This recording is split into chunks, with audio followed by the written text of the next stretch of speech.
All right. Think I got that issue straightened out. Anyway, I'll wait on some folks to get in here.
Well, hello, Mike. Hello, Salty.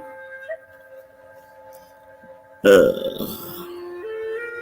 if I can't get this link up there. If somebody wants to come up on the panel.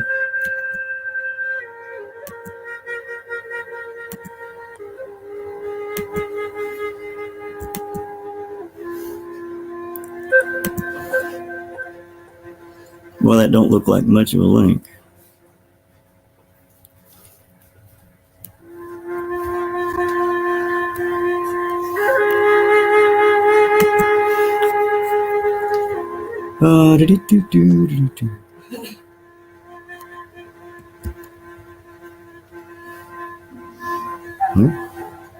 See if that does it.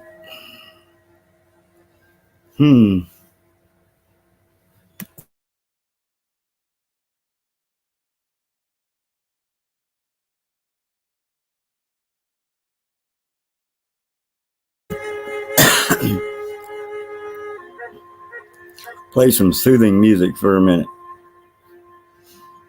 I guess there's only 3 of us with insomnia tonight. Yeah. His ankle's giving me fits.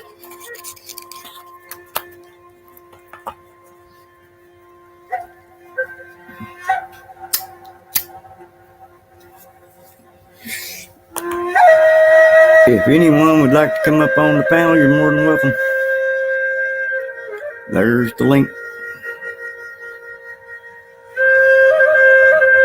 I'll do like some other people.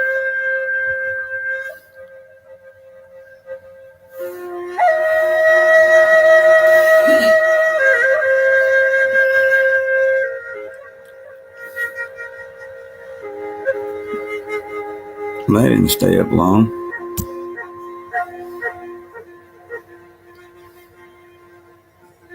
There we go. Touchy thing here.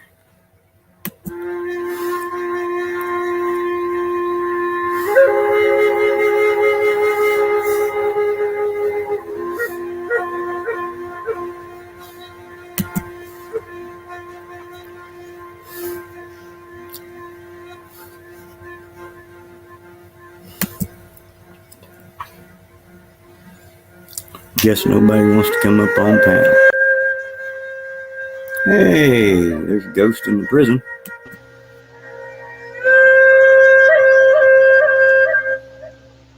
Hello. Hello, hello, hello. That was pretty quick. I was trying to mute out your stream on the on the other window before you brought me in, so apologize for the delay. I don't know what happened. It said I was, they were waiting on me and it said 114 and it was 116 and I'm going, what the heck? All it says to me is there was very little delay between the time I clicked join the panel and switched to the other window. Anyway, hello. Good to meet you, man. I don't think we've ever formally talked. I think I gathered you from AL SoCal. Either there or probably over at PDFs or something. PDF all the time. Yep. FTP as well. He they share some of my videos. Well, that's cool. Yeah, Yeah, I think it was Karen M on AL SoCal that shared you out, and I subbed you, and I think maybe you subbed me. I don't know for sure, but I subbed you up anyway. And then when I watched your video on the Missouri vision that you have for putting out, an little RV RV park, park. Yeah. yeah. Do you have the electrical and the waste management? You said there's trash pickup, but what about like, is there a is there like a bathroom facility or anything there yet? No, there's not going to be. Okay. We have a sewage So and like, water, but electric. you could, if there's RVs, you're gonna have like a hookup for that. Right, So right. that's laid out. Is that laid out already or no? Yeah, I got to get the pads poured with the stub outs in it It's for not the. in ground yet. Okay. Yeah. This costs money, man. Oh, I know, I know. I just was wondering, like, what a great idea, and the amount that you're going to charge is like fantastic. Like for an RV park, I mean, they charge like $1,000 a month in some places. You know what I mean? Yeah, it's a So nice, quiet little hilltop. It's got trees in front of it. There's a row of privacy trees between it and the pavement. So, I yeah, think that if you were like to do like a walkabout on the property and do a video of it, you probably get more people I, I, considering it. You know what I I'm mean? planning on doing it. Just haven't gotten through After it it's yet. all laid in and built, right? Yeah, I twisted my ankle the other day, Oh, I know what that's like. It sucks. Yeah. and it's hurting like all get out. But I, I have an ankle brace I could send to you. oh, I've got ankle braces. They irritate Okay. the crap out of me. Oh yeah, yeah. I know. You hobbled for a while, a couple weeks. This one's really weird. If I got pressure on it, like pushing down, it doesn't hurt. But the instant I let the pressure off, that's when it begins to throb. Oh yeah, and is it still swelling? No, it's just swelled up and kind of turned purple right around the ankle. Okay, so if the swelling's gone down, now it's the bruising phase of it. Yeah. That's what So I'm waiting on. uh, just last summer, I was building a house in South Carolina for my mom, and um, her. I don't want to call him my stepdad. They weren't married or anything like that, but boyfriend, right? All intents and purposes. And he just passed just a few days ago, by the way. But uh, I built a house with the guy, and while I was building the house, in the first fucking few days I was down there, I twisted my ankle on a stub up in the concrete for plumbing, Hmm. and like I rolled my ankle pretty good, and I was hobbled for like a few days, and after the swelling went down, and it went into the bruising phase. So yeah, uh, I'm a construction worker myself. Been so for a long time, self-employed electrician for like 10, 12 years now, 15 years actually. If I By the time I actually did it on my own by myself, like 10, 12 years. Um, so, are you in the electrical side of things yet? I've got a buddy that's an electrician, Cool. and If he needs help, I'm there. he, bless his heart, he's going to do it all for free. I just Oh, have to that's pay for the wiring and stuff, yeah, yeah. and the boxes and all that, and You said everything's got to be what are the explosion proof or what are the waterproof. one of the things you were talking about is the vision that you have is to have like over a gigabyte of data, We- Wi-Fi. we're doing that up there, yeah. The How is that possible? Do you guys have like fiber optics or cable? fiber optics. See, we're still up here. I'm in Michigan, by the way, and up here we're still working with fucking cable. So, I'm originally from Indiana, so Oh, we're at in Indiana. Gary, Granger, Kokomo, Yep. Mishawaka, South Bend. Yep. That's kind of my neighborhood where I'm at right now. I'm in Battle Creek right now. Battle Creek. Yep. You know, Indiana's like a half an hour away. Fort Wayne, been in Indiana. Yeah. As a truck driver, I've been all over the state myself through Gary, stuff like that. But never lived there. I have a question. You don't have to Please. answer it if you don't want to. Okay. Ghost in the prison. What is the meaning behind that? Oh, thank you for asking. Honestly, I like when people ask it. It's a metaphor. Um, I think this earth is a prison in that, you know, we're controlled. All of our countries now are linked together in this, especially after this whole COVID thing. It tells you that they got the whole world to put masks on and shit, you know? Let me ask you, I'll finish what I'm going to say about that, and then I want to ask you something. Okay. So I feel like this world, this planet is a prison, and I'm a ghost in it because I've been ghosted by my family, my friends, ostracized because of my worldview beliefs, and I'm quite a conspiracy theorist. I think that 9/11 was an inside job. No kids died at Sandy Hook. I don't think we landed on the moon, but that doesn't make me a flat earther. So there's a lot of hoaxes and conspiracies in this world, and I've had 15, 20 years of looking at it. I remember George Carlin back in the day. It was like peppering my brain even as a child, 10 years old, listening to George Carlin. It's So, a big club, and you're not in it. yep. JFK, Oklahoma City was probably one of those events. They've been pulling off all these hoaxes and shit like that. And I started to unravel this over the last few, decade and a half, 20 years, 30 years, all my life, basically. So this is the prison that they've built, and I'm a ghost in it because we don't exist in this world. The prison, once you see the prison, you can just kind of pass through the bars, but you can't leave it. You can't leave the prison. Hotel California. We were giving away cars for a while that actually ran drivable cars.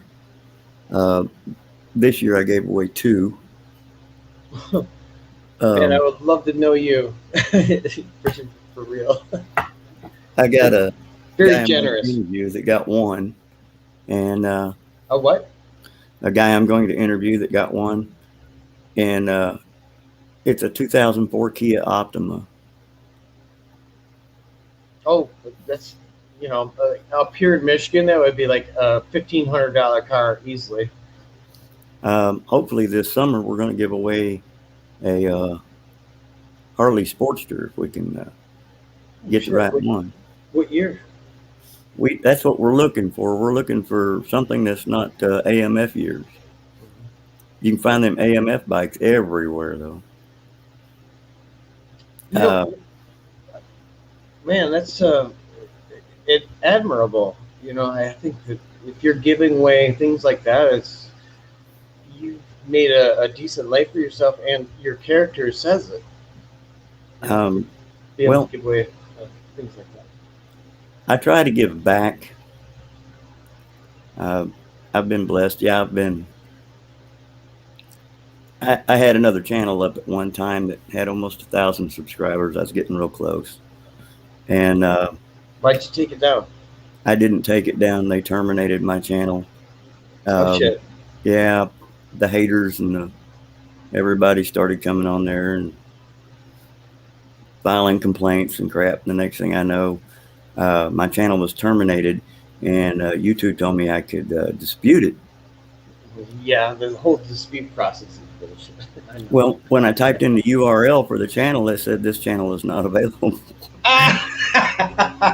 Yeah, they played those. So I sent them a nasty gram and asked them how the hell can I dispute this if you're not going to accept the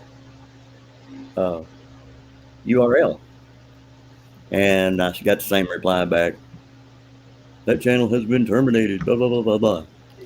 Ever since Google bought YouTube, it's like, even back then, the truther community, as it was, realized that that was a super bad thing. And shortly afterwards, we started getting advertisements. Then we had to pay for YouTube, and and then the censorship occurred. So we saw that shit 10 years ago. The people I were talking to, but were you like in conversations like that? How long have you been on YouTube? This time, I don't know. I mean, you're from Total? the earliest. Yeah. Total, probably a little over a year. Wow. What decided to take you in from a year? Well, wait. I'm not saying streaming. I'm saying the first time you got on YouTube, not from the streaming side of things. Probably about a year and a half ago. Even just watching videos on it. I'd never even watched a video on it until about a year and a half ago. Wow, that's super boomer tech of you.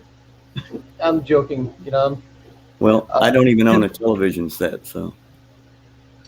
I own a television just so I can play my video games, and I actually watch television. I watch television shows, but I watch them for free, and movies for free and all that stuff.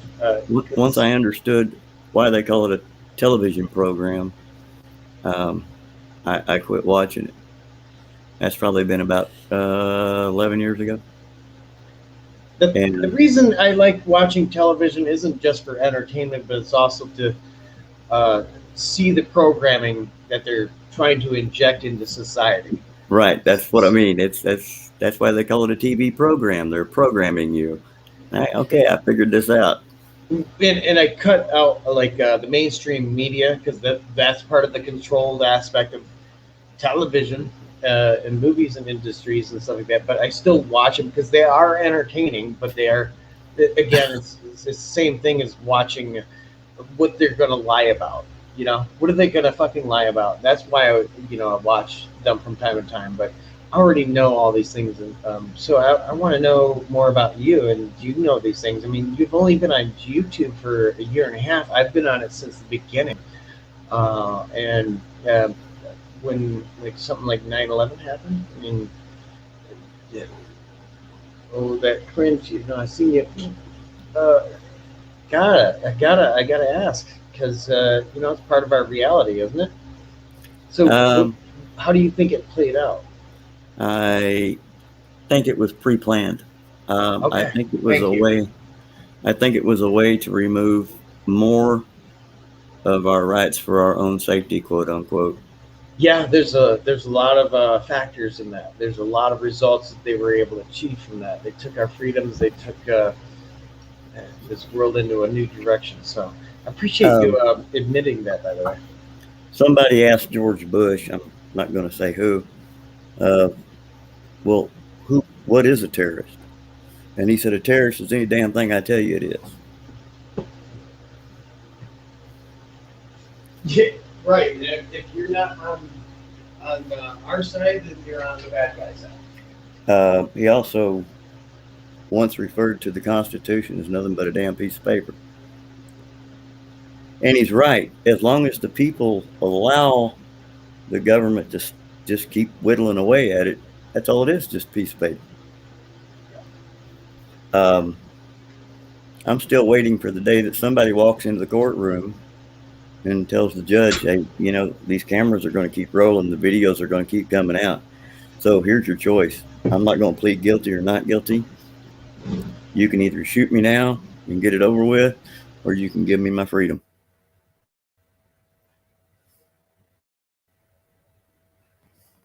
This is a really good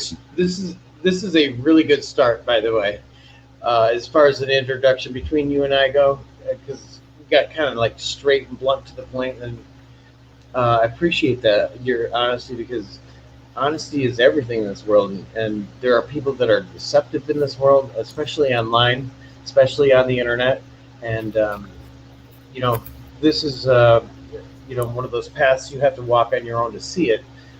And there's a lot of questionable people out there, and the people don't don't show their faces. I mean, I do respect that because I wanted that. I protected my own internet anonymity ever since there was an internet.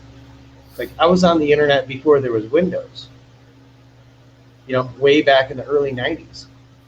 Oh, I used to play on the internet back in the 90s, but back when they had Yahoo Messenger and all that Windows AOL. 95 and stuff. Yeah, yeah, yeah. But before there was Windows, you had a modem and you would just dial it up.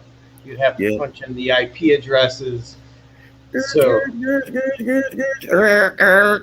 like a fax dang, machine. dang, dang. Yeah, we know the 50, sounds. 52K was high speed. Fuck, I remember 26K baud rate. Yeah. Yeah. That's what I was getting at when the 52K modems come out. Everybody's like, ooh, ooh. Oh shit! Right? Yeah, the next new shit. Yeah. And then as it kept getting faster and faster, we can recognize that pattern. Is that seeing the technology advance, the tyranny is advanced. What I don't understand about YouTube and um, the world in general, man, is I can have a difference of opinion than yours, and you'll do everything to destroy. I'm not saying you personally. I'm just using that as a. I get it. Yeah. Um, and you do everything you can to destroy me and my name and anything else. And if I do it back to you, that's when you really get mad and then have me shut down. So it's like it's okay for some of them to do it, but it's not okay for anybody else to do it. And I don't understand that. And I did a video on here about freedom, and I said, you know, are you willing to stand up and fight for your freedoms? Better yet, are you willing to stand up and fight for the freedoms of those people who disagree with you? Because they have the same rights you do, whether their opinions are aligned or not. Civil war at that point. Yeah. Yeah. And then I asked this question: once you receive all your freedoms back, will we have peace? No, it would probably just be exponential tyranny at that point. The only way we're going to get peace back in this country is to everybody just decide to be peaceful with each other. And that's why I started signing off with by coda. I like that. Yeah. Be ye kind one to another. What they want is division. So if we're fucking united, I love your. Oh my god, dude. Bro fist, dude. Thank you. I started signing off with by coda because it's an acronym. Be ye kind one to another. Bro, what is it again? The acronym? Be ye kind one to another. Right.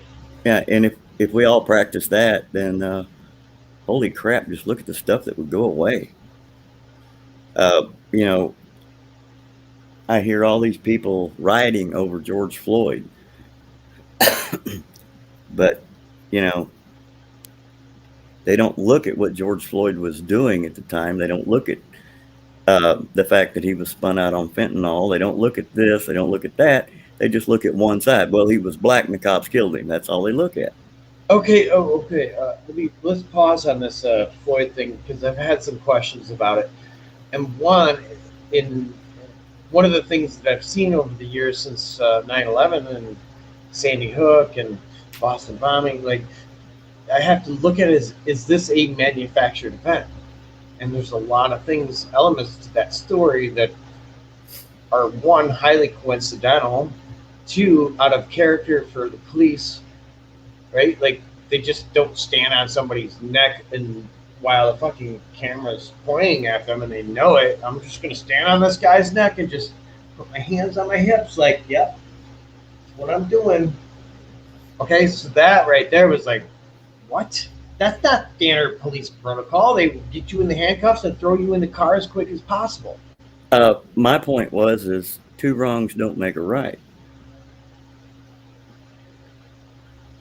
I was looking at the event as one of those manufactured things to cause division. I think it was. I think it was a ploy to cause division. Um, Here in Ferguson, Missouri, um, the black communities burnt their own communities down in protest over something similar to that. And I was thinking to myself, now, why would you do that? Why would you burn your own house and your own stores down?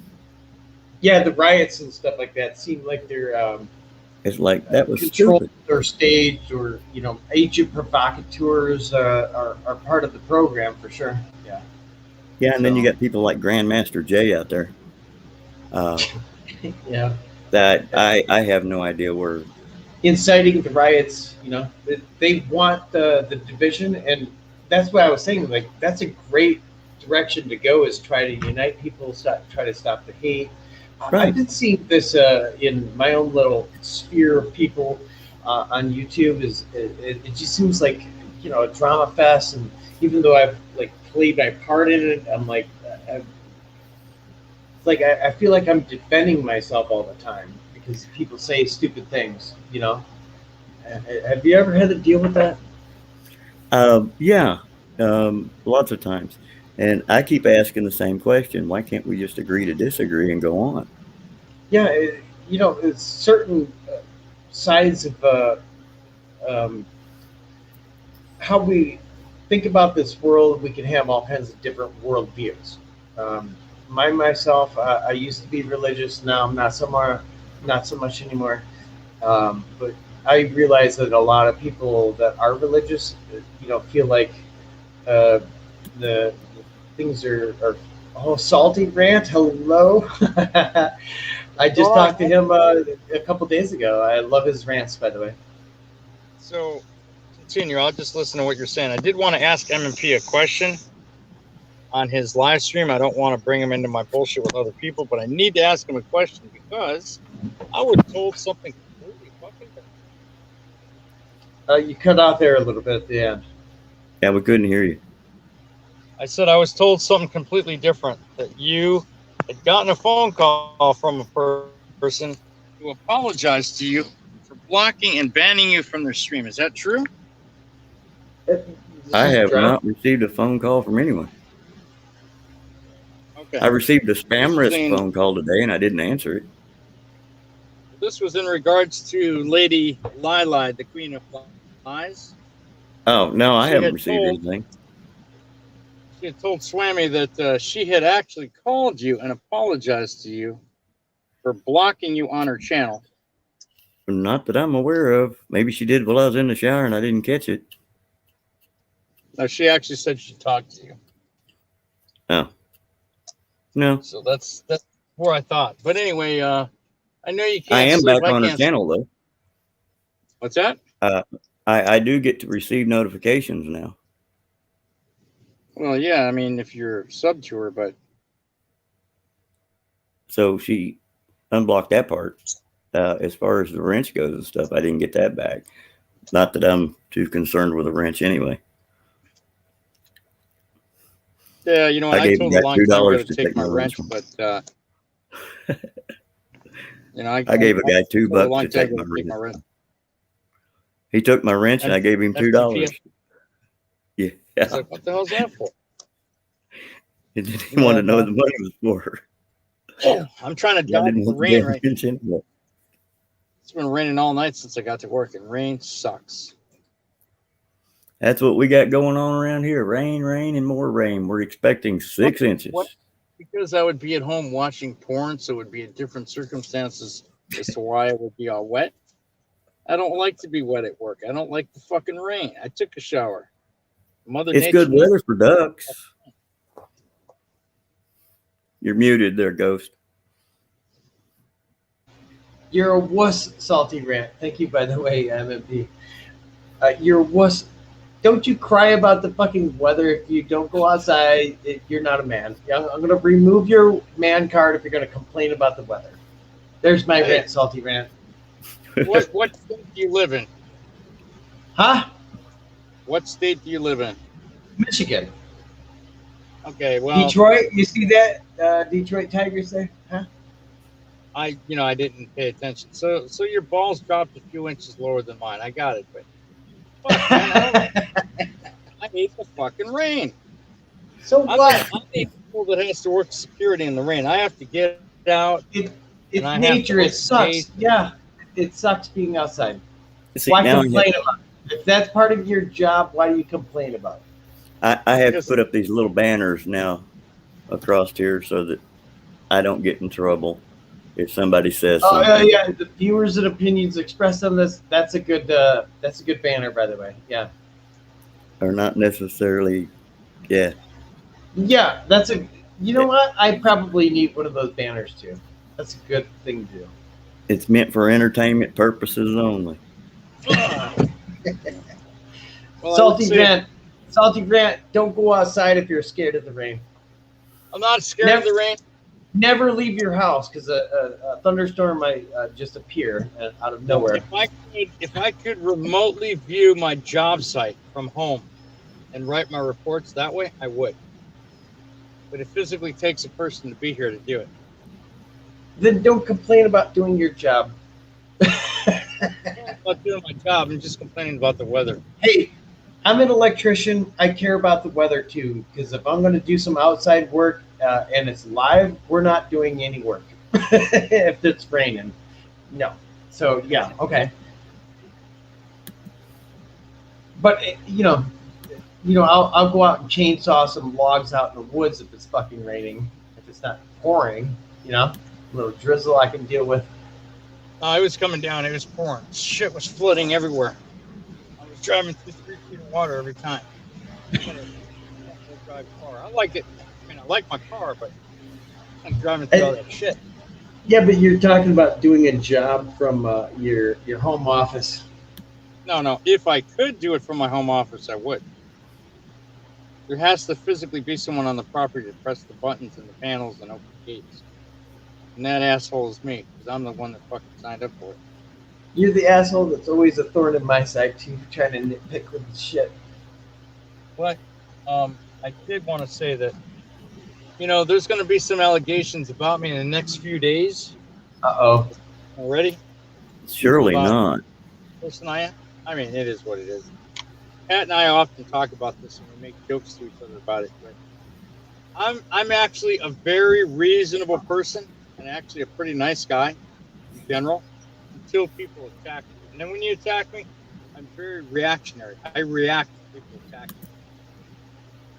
You ever go to the Salty Rant and you see a bunch of videos like slammed all together in one shot, like a 3-part? That's what I did tonight about an audio call between two people who both. Salty. Why do you keep cutting in and out? Your audio is very low, then it's high a little bit, and then it's very low. Are you in a tunnel, talking like 10 feet away from your phone or something? No, I'm in my car, and it must be the weather. It's been raining all night. Maybe lean closer to your phone so we can hear you. Hang on, let me change my microphone. Yeah, that'll do. M&P. Yes. How long?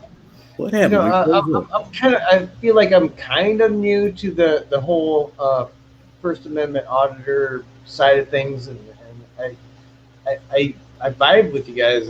A lot of different aspects of auditors going on. You have auditors that will absolutely do anything to get arrested, and then you have ones that are smarter about it, and you have ones that are just caught up in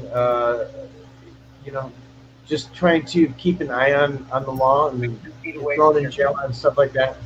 Do you ever feel like that there may be, some people that are like plants or whatever? We were just talking about drama, and then Salty Brand joins the panel and immediately starts bringing it up. So, I'm kind of wondering what you think about that. Yes. How long? What happened? I'll let you absorb that and answer that. Yeah, please. Well, hi, She Devil. I know I haven't had a chance to say hi to you. How's the grandkids doing?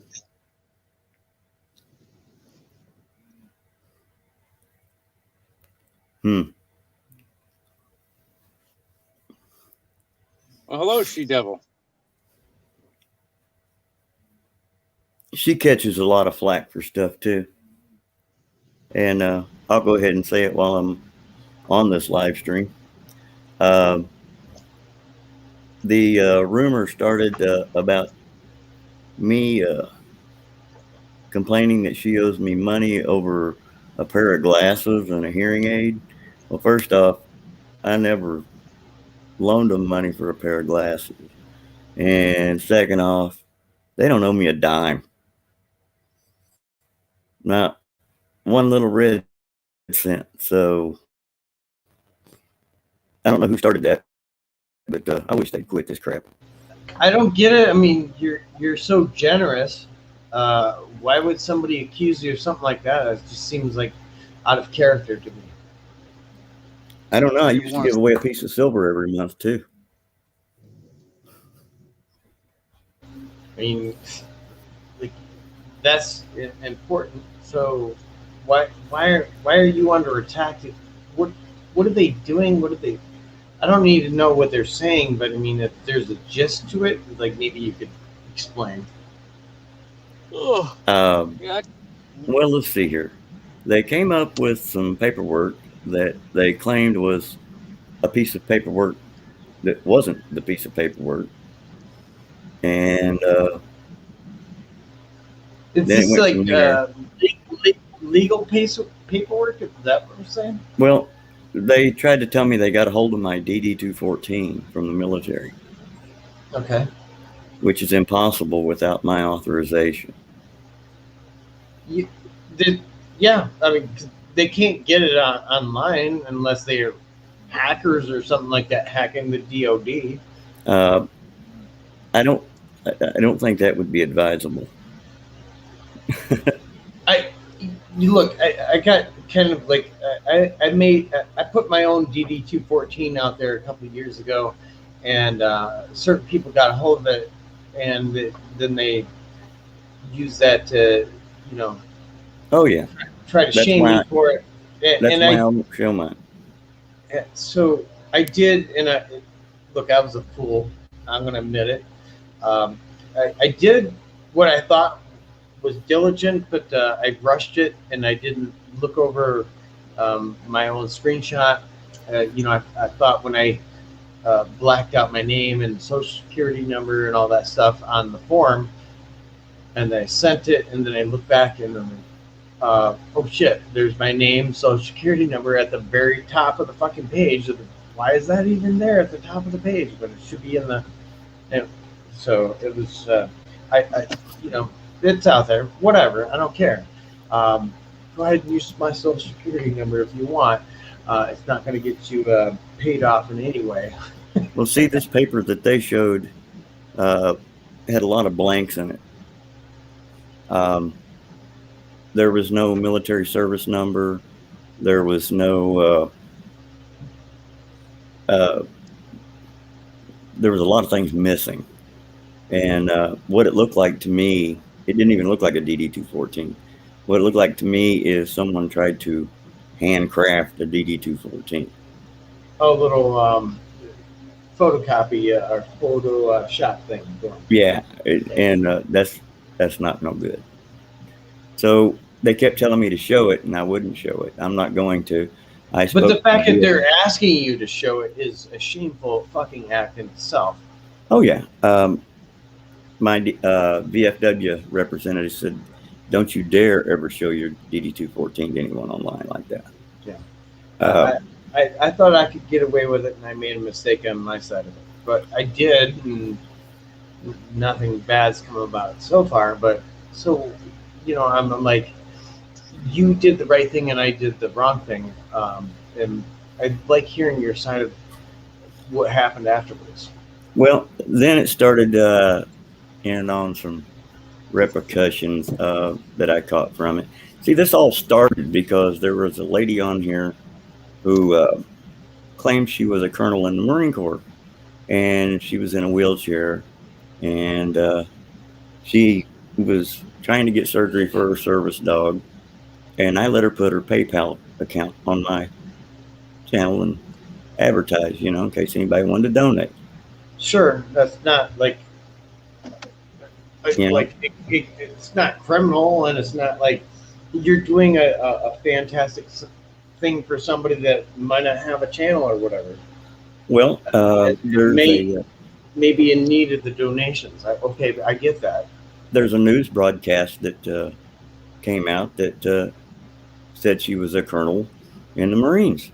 Okay, Okay. and that while in the wheelchair, she had defended um, some other person and actually put the attacker on the ground from her wheelchair. And I left it at that. She showed me her DD-214. Um, then she explained why the name was different on the DD-214. And I'm not going to go into those details. But one day somebody sent me a copy of a video, because here's what I was going to do for her. It's hard for her to get in and out of taxi cabs and everything else in a wheelchair. And she goes to the same VA I do. And she needed a ride to the VA. And I said, well, I can pick you up on the way because you're not that far from me. And, I got a pickup truck. We can put the wheelchair in the back and you can ride in comfort. Well, then they sent me a copy of a video where she was doing a live stream and forgot her camera was on and got up and walked out of her wheelchair. Then the story became that I helped her commit fraud. Oh, right. Okay. And it's like, I didn't help. You were just giving her a ride. You didn't even know yourself. Right. Gotcha. And then it went from that to my wife and I went on vacation. We took 3 weeks, drove 3,000 miles around the country looking at various different things she wanted to go see. The Kentucky Dam on the Tennessee River and just, sightseeing. And we were on our way to a get-together down in Georgia. But we took a long way to get there and a long way home sightseeing. That's what we did. So she could take pictures and do all that good stuff. Live life. They griped at me and they said, well, are you so broke that you can't afford a car and you have to rent one? And I said, no, but I didn't see why I'd want to put all these miles on mine when I get unlimited mileage. And if something goes wrong with this one, all I got to do is hit the little button up there and they come out and do their thing. I don't have to do nothing to it. And then it was, well, why do you always make me drive? How come you're not driving? You're a loser. You don't have a driver's license. You haven't paid your child support. You're behind on child support. And I said, I'm not behind on child support. I've taken care of my child support. I've got a paper in here that says I owe $0.00 on child support. So what are you talking about? The reason why that I don't have a driver's license is because I had cataracts real bad on my eyes. But if they stay like they are, the next eye visit I go to, I'll be able to go down and pick up my driver's license again. So that's a plus. The other thing they started was I was an alcoholic. I was dying of liver disease and lung cancer. And they could tell because I was looking more jaundiced every day and this and that and the other. And I'm like, man, you people need to get a life or something. You've got something wrong with you. But that's all in the past. I don't even deal with them anymore. I really don't. I could care less what they do, what they say. This all started because you were talking online. Is that what I'm understanding here? It all started because I was going to help this colonel. A colonel? Yeah, that's what she went by at the time. We the people. Uh, Do you know for a fact that she was a colonel? Did you ever, because you were in the service, did you ever litmus test her and try to figure out if she was indeed military or not? uh, yes and no, but I don't want to go into details That's fine. I understand. I mean, you don't on want on what the paperwork was showing. Um, I guess I heard it best in the military: don't ask, don't tell. to. Yeah, but in this day and age, in the truth of the world, you do have to ask, and you hope somebody tells. Um, well, But what I then was you getting have to at is scrutinize what they do tell you. what I was getting at is I remember when they said, you're going to have homosexuals in your platoon and this, that, and the other, but don't ask. And for those of you who are, don't tell. You know, The do not don't tell was in the Clinton army. yeah, I was there. been a few years ago. How long were you in the service? Long enough to draw a pension. So what, 15 years, 16 years, something like that? A little more than that. 20? That's getting closer. I'm an old guy. So They think that I'm some were, spring chicken, and I'm not. were you non-commissioned or commissioned? Non-commissioned. I Who don't deserve a salute. and what branch? Army. Who Yeah, what was your MOS, can you say? I'd rather not.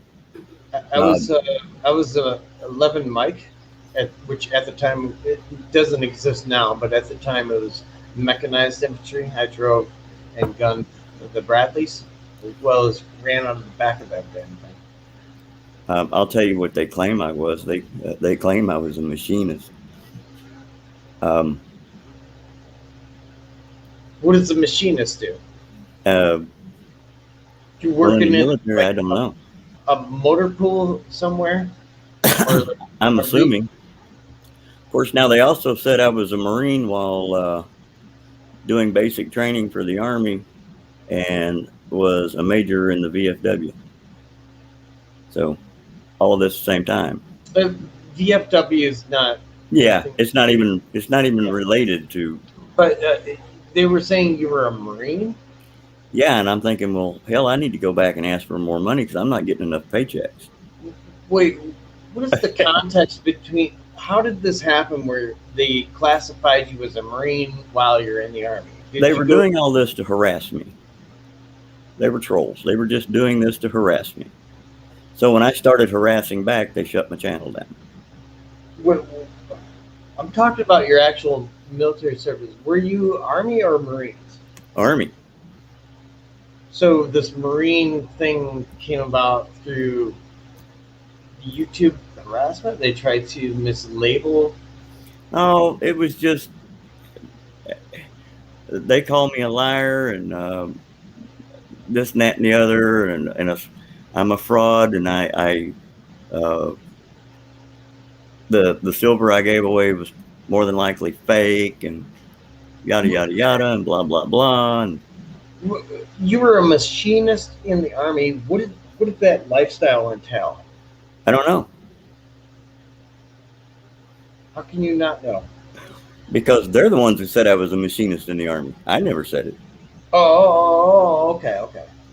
And it's fine if you don't want to say what your job was. That's So when people started calling me and asking me, I'd say, "Well, I'm a machinist." fine. Uh, I get the, you know, play. That's good play. and I started putting out some videos about the trolls, and um, they started getting me copyright strikes and community strikes and this and that and the other strike. And um, here's the funny one: we put out a video that YouTube thought was controversial because people were complaining about it. So they gave us a 2 week. You can't post any videos, right? Well, 2 days after I got that, they terminated my channel for pornography. And it's like, how the hell can I have pornography on here when I can't even post a video? So that would be You know, easily disputable. well, yeah, but I couldn't dispute it because my URL was terminated and they wouldn't let me. So I said, screw it, I'll just open up another channel. Oh, wow. Wow. And Sick. I still give away vehicles. I don't give away silver anymore. It's getting too damned expensive. You might But need those for bullets someday. yeah, I don't know how they work for zombie killers, but might have to try. Well, let me ask you, since we're going down that road, I have this hypothesis, I guess. I don't think they need to take our guns at this point. All they have to do is stop selling gunpowder. And they've already restricted ammunition, right? If they just ban bullets, that's all they'd have to do. Well, yeah, all components for a bullet. The political legislative side, they could say no more bullets. Fuck your, you keep your guns. It's just no more bullets. Right. But what I'm saying is that they don't need to take guns if they take your ammunition away. And if you can only create so much ammunition based on whatever gunpowder you have left over, and what are you going to use that gunpowder for? You limited strike on tanks, or And here's my opinion. Obama said Predator drones. You think I'm joking? Here's the way I look at it. The Second Amendment says the right of the people to keep and bear arms shall not be infringed. Yep. Now, shall not be infringed. That's pretty self-explanatory. Well, they even have amended that already and said no felons can possess guns. Right, and then it was right. You gotta fill out the NICS paperwork, and you gotta do this, and you gotta do that, and it's like that's infringement. Mm-hmm. Well, no. We're just trying to keep people safe. Okay. Remember when the 5-day waiting period was on for guns? It still is. Now it's like a month or two.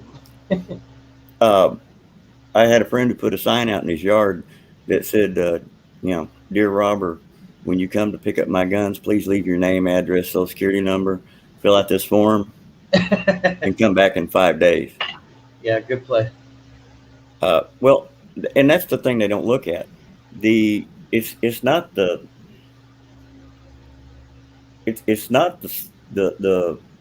people that's stealing guns. It's the criminals that are stealing guns.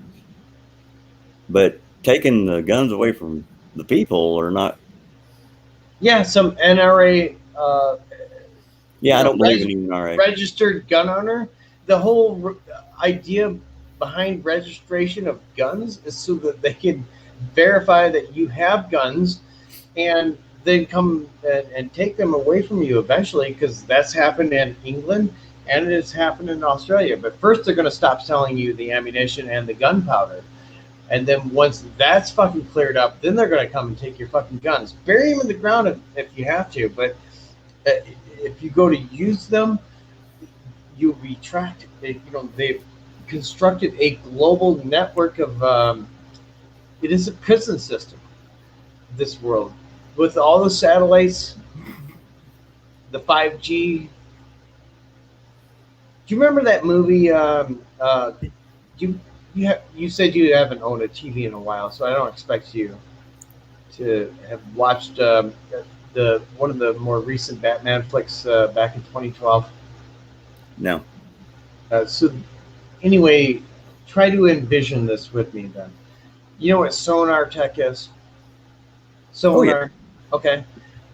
But imagine that in the airwaves. Right. Instead of the oceans. Right. You can do it through frequencies. And say 5G is a good example. And the fact that they use Batman, because bats use sonar in the air to ping and fly around. Right. So if that existed technologically in this day right now as we're speaking, they could just send a little drone down that you wouldn't see because you're trapped in your fucking house at night, and you don't see these things, but they're pinging your location, and able to map out your fucking house and where you're at inside of it. I got to answer a few questions here. Okay. Mike, I've got some 209s. That's all I could help you with. I don't have very many of those, but you're welcome to them if you need them. And Fairly, I was explaining why my other channel went down. And hi, Sisk son. How are you doing? Haven't seen you in a while. And I don't know, Mike. I don't know what it is about our disdain for televisions. I think we figured out that they're trying to program us into believing bullcrap. So we don't want to hear the bullcrap. So we don't watch them. I was trying to watch I think it was a CSI thing the other day, and they were talking about how white people were racist. And I said, it was on YouTube. And I was like, nah, I'd just quit that. Ouch, sis. You've been in the hospital fighting cancer? Dang, dude. I need for you to call me if you can. Sometime tomorrow or something. That would be great. What a political scandal that Be Less White thing happened with Coca-Cola recently. Did you hear about this? Yeah.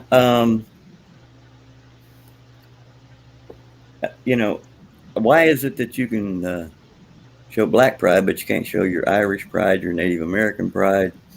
You're forbidden to do that. And if you're German American, you can't do that either. And when was the last time you heard people going around saying, well, I'm German American, or I'm this an American and that an American? But it's always African American. And they get a word, and if you use it, they'll say, no, you can't use that. It's our word. And hold on, Salty. Hold on. I got something to say. Like, with the cancel culture, where does it end? I have no idea. They attack football team names, children's books, toys. Like, it's become so ridiculous. They're trying to erase our own childhood and all the things that we grew up with. They're also pulling down statues of Confederates and the flags, and any kind of symbolism of rebellion or non-PC culture. This is my Joe Cool limited edition coffee cup. You can buy them at Patriot Novelties. And I'll tell you why it says that. Because that's his favorite word. And that's not an R, that's an A. I don't know if you know Joe Cool or not. Joe Cool is up to me, and he does stop by every break once in a while. He quit talking to me because I said, well, if Black Lives Matter, shouldn't all lives matter? And I was supposedly, apparently taking away from the movement by saying that. I don't know how, but anyway. That's a little bit for me to absorb. Okay. I'll put something for you to observe. When I met my wife, she asked her friend if I was a black man. I'm like, excuse me? So then when I first got together with my wife and we're about to have sex as boyfriend, girlfriend, I told her, I said, let me show you from the waist down. I am a black man. That's a joke. I was... I wish I wasn't muted when you said that. That's fucking hilarious. Black from the waist down. Oh my goodness. She said, "You're the smallest black man I've ever been with." I said, "That's perfect." I said, "It won't be bottoming out." Well, I'm a enlarged white man, so black men don't scare me. No, it's the black women that scare me. God damn, they don't put up with shit. Get a 300-pound black woman chasing around the house with a fucking strap on. Hey, Fuck. a 300-pound black woman can roll her head all she wants. She's gonna still fall backwards when I push her.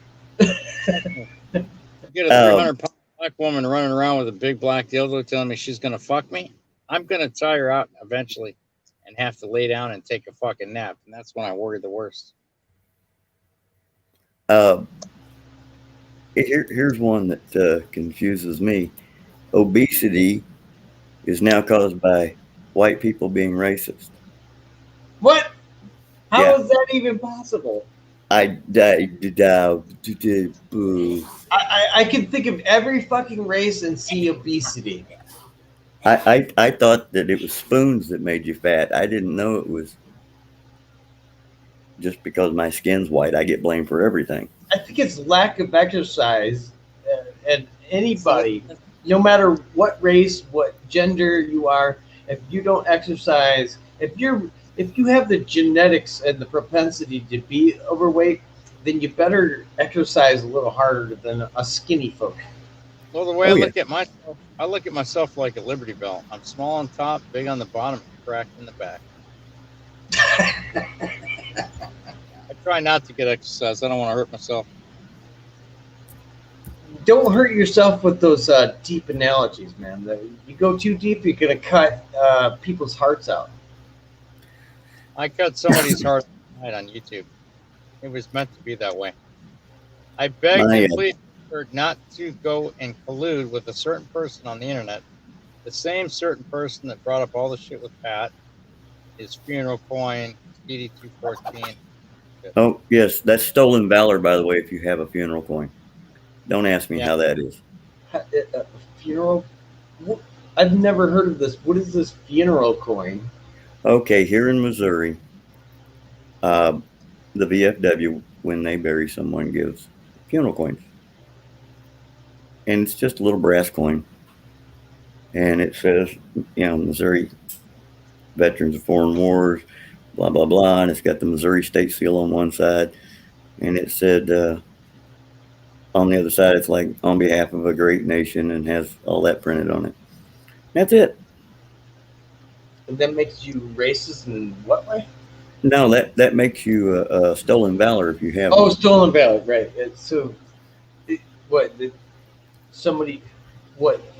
there like eBay selling these coins or something that anybody can buy them?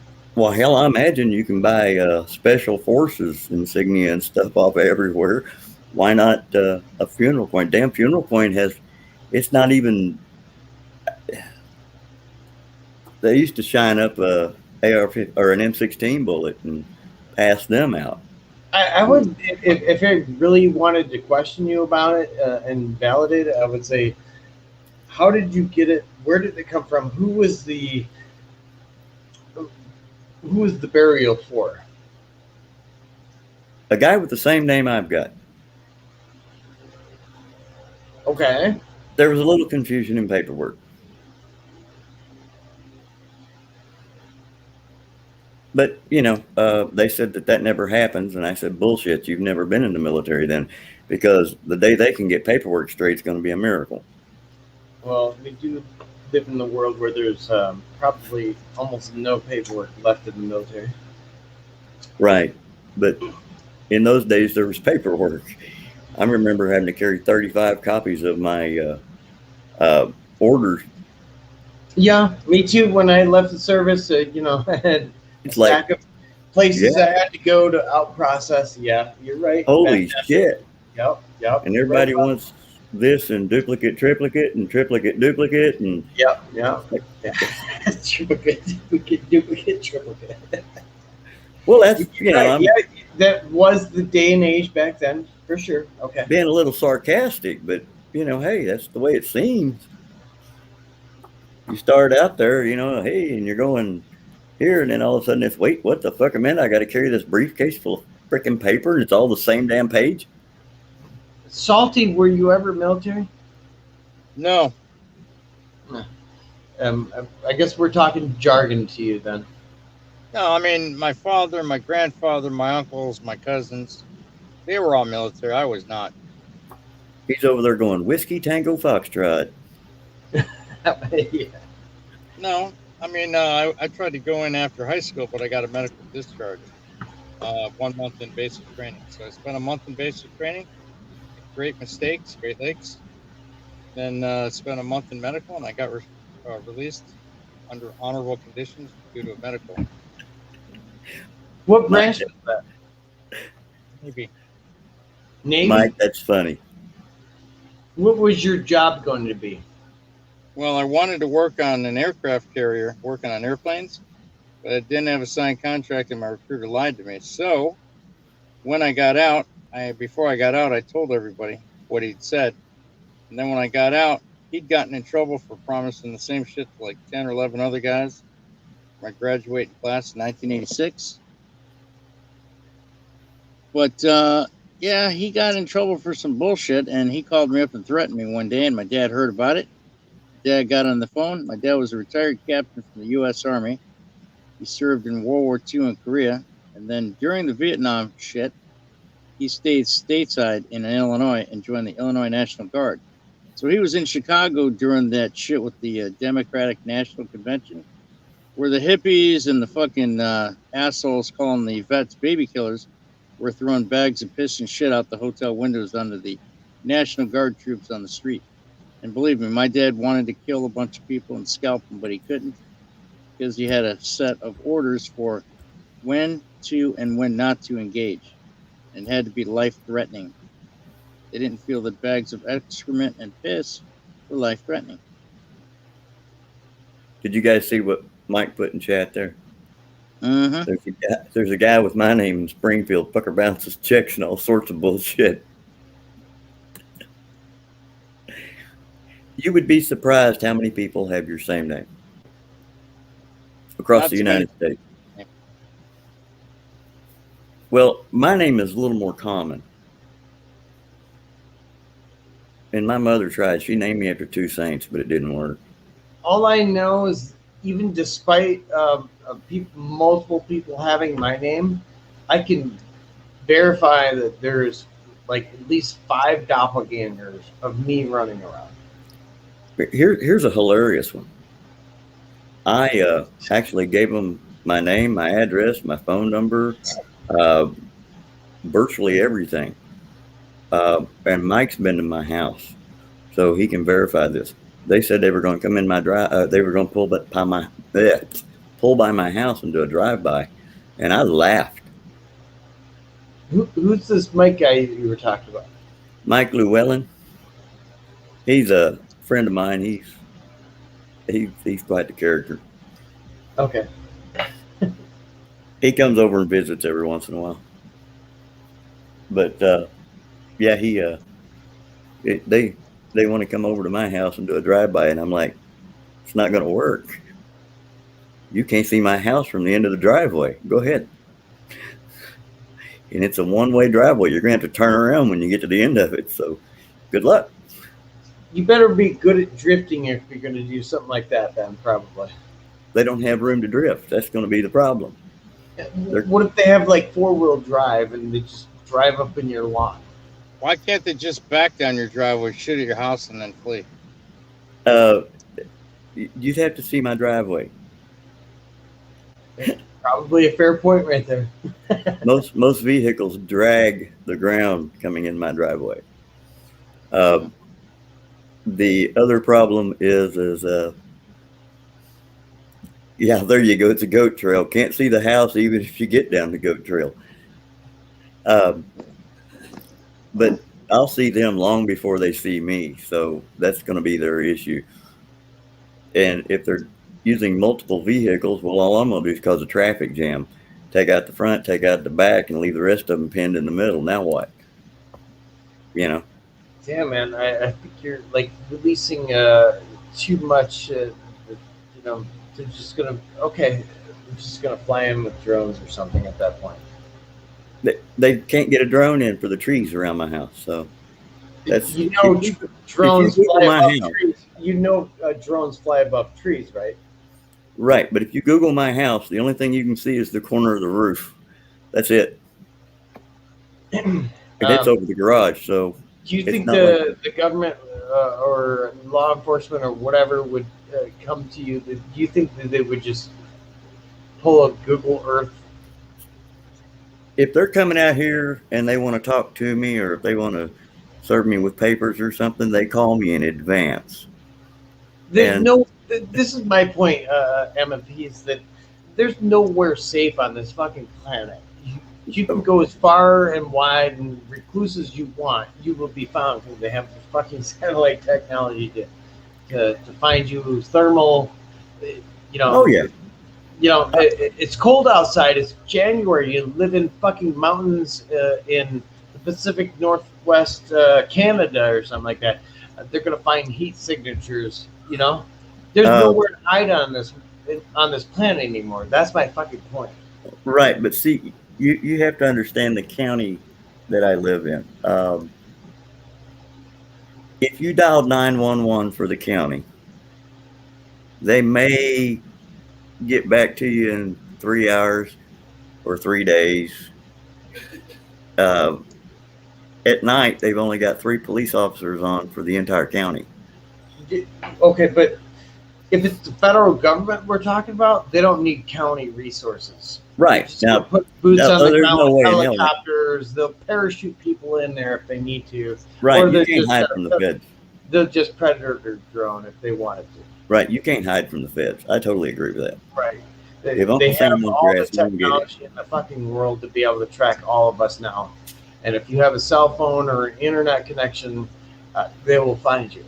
We're all on a grid. We're all on a fucking grid right now. The county I live in, you can set She Devils County in it, and the population of my county wouldn't even take up an edge of what they've got in their county. I don't know what that means. What do you mean? Well, their population for their small county is twice the size of the population for our great big county. Our police officers have over 1,000 miles they have to cover. Okay, I mean, if it comes to immediate response, they would be a little late showing up. Yeah, you're the first responder. What I'm saying is, if you were trying to, uh, organize something or anything, like they will know about it just from Google alone. Oh yeah, I totally agree. Yeah. So there's always a problem when it comes to organizing anything in this world. And we're all using the system, but the system knows even what we're saying right now, probably. And that's what I'm saying. And you asked me at the beginning of this stream when I first came on, what is the meaning behind my name? And I said, this world is a prison. Mm-hmm. That's what I mean. They already know everything. They already have admitted to collecting and storing all of this fucking internet data in facilities all over the world. Absolutely. Walmart's one of the biggest providers of storage space for them. Walmart built an underground thing right down here on the state line, and it's nothing to see those little helicopters with no tail numbers on them land out there in the middle of the field. Yeah, what do you think they're for? There's a secret society going on. I mean, there's secret government operations going on. They're not even government. Like this Blackwater showed us in Iraq, and oh my God. Yeah, like they hire outside contractors for a lot of shit. Well, yeah, they hire outside contractors because they don't have to operate under Geneva Convention rules and stuff. Yes, they do. Well, no, they don't. You're right. I was talking to one time, and I said, so tell me what happened in 2013 with Blackwater. And he just kind of grinned. And he said it was a major fuck up. And I said, "Oh, you think a car backfires and you shot how many people?" This is the world that we live in now. I mean, they control everything: the internet, all the airspace, all the water space, all the land. You know, they say, "Oh, you can go over here in Homestead in Alaska." Yeah, great. They don't care at that point. You're in Alaska. You want to coalesce up there. You want to be truthers, and you want to live off the grid. Fine. We appreciate you getting off the internet and off the grid, and we'll come and sort that out later. I laugh at people. They say, "Well, I'm not taking that chip. You know, not going to take that chip in my forehead or in my hand." And I'm like, "You don't have to. You're carrying it around your pocket." Yep, exactly. And they're like, "What do you mean?" I said, "That thing they call a smartphone. It's smart for them, but not for you." You can ditch that, but then you're going to have to live off of cash. Right. And once cash disappears and we have a digital cryptocurrency, and that's coming, then what? Then what? Then what are you going to You're going to have to barter and trade. I've got a few $50 bills that are still Confederate. You could sell them to collectors and collect all kinds of credits. Good. Right. Good. Okay. But then you're going to live off grid. Where you're going to use credits if you don't have credit? You're going to have like a credit account somewhere. You're going to have some connection to the rest of the world. Be it so living off grid. You're still unless you're just going to go pure survivalist and be a caveman. Learn how to use blowguns and bows and arrows and how to craft your own and all that good stuff. And you think that even if you did that all alone by yourself, that with all the satellites and technology in this global prison that they have constructed, oh, they could see you. They will see you. They will know you're there, and they're probably going to leave you alone. Yeah, they'll leave you alone because you're not bothering anything. Yep, and hope that you get tired of it and come back to the Big Daddy system. Yep. And if you want to grow a community into some kind of what they would probably consider indigenous population at that point, they'll just do what they did a couple hundred years ago here in America and just run you off your land. That was tried not too many years ago here in Missouri. They started a compound of people that followed this. They what they call themselves? It was like the second Revolutionary Committee or something. They did it in Waco. They did it in Ruby Ridge. It lasted a couple of years. Ruby Ridge in Texas tell you already that they already have solutions for it. Oh yeah. At all costs, even. Oh yeah. Your desk don't mean shit to them. I try to tell people you don't own your property anyway.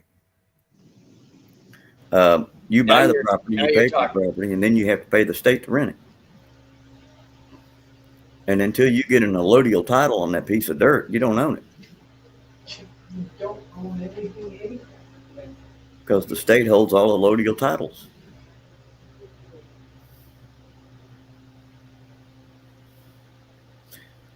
Salty, what you been up to tonight? Working? I work. Working 9 to 5. 10 to 6, but close enough. It's not crazy.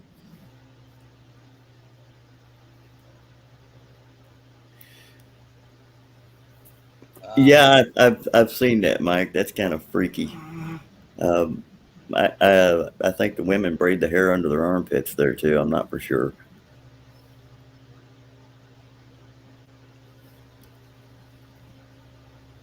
Hey, I'll have to admit this has been a pretty peaceful little live stream. That's only because the trolls are meant to be seen and not heard, like the vigilant little children they are. Yeah, they'll watch it tomorrow and come back with all kinds of crazy stuff. I'm sure. Well, that's what the trolls do. They sit there and wait for you to say something and then make their little videos, for their content later. But I'm gonna yeah, have live tomorrow on the Salty Rant. they had me tripping out, man. They told me that Bubba was dead, and uh, you know I was dying of cancer, and um, this and that and the other, and She Devil owed me money, and I was like, what? So I called Bubba to see if he was alive, and he said, yeah, you're talking to the dead guy. Now, is it the same trolls we've been smashing with this whole time, Pat, or others? Same group. They can't even get their facts straight yet. They want proof from everyone. Yeah, and oh, by the way, if you're ever up around She Devil's neighborhood and you happen to go for a ride with her at night, don't be surprised if you don't end up in prison. She Devil? Why? Well, she took us for a drive and got on the wrong side of the road, almost hit a security guard, and it just so happens he worked at the prison. And somehow, out of all of this, I don't know how it worked out, but she didn't hit him. He gave us a tour of the outside, couldn't give us a tour of the inside. And then they sat out in the parking lot and visited, and I was like, shit, she's going to end up with a date out of this before it's over. Wait, was she trying to do like a First Amendment audit on a prison? No, she tried to run over the security guard at the prison. Why? By accident. By accident. They had the road divided, and she got confused, got on the wrong side of the dividers, and next thing you know, the security guard is almost in a ditch and barely makes it in his driveway, and then she realizes that, oh shit, I'm on the wrong side of the road. But he gave us a tour of the outside and all that good stuff, and showed us where the cemetery was, and this and that and the other thing, and then they got to talking, and I swear I think she was getting a date. She could have said, so why don't we go out sometime, and he'd have probably been like, okay. It almost seems like, when I think of people from Missouri, where I'm at here in Michigan, and I've been all over the country and all over the world, I often get this impression that Missouri is like this little pocket of that wild, wild west back in the 1800s. Well, we do still celebrate Jesse James. That's exactly a good point. we have Jesse James days here at our county seat every August. So you guys are like holding all kinds of different directions politically. I mean, you're all. So, which would you be, a Hatfield or a McCoy? Neither. What do you think about that history? I think it's a little lame to start shooting each other over a pig, but what do I know? No, I'm the more recluse type. I stay at home and mind my own damn business, and that's what I do. Yeah, even up here in Michigan, I do the same thing. I do my own thing, and been self-employed for a long time, and just trying to live my life practically, minimalistically. I still live off of the land of McDonald's and Taco Bell. Yeah. But I don't.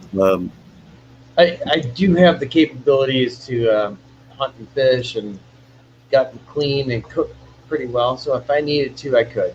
I was talking to my VA doctor the other day, And he's like, cholesterol's high, blah, blah, blah, yada, yada, yada.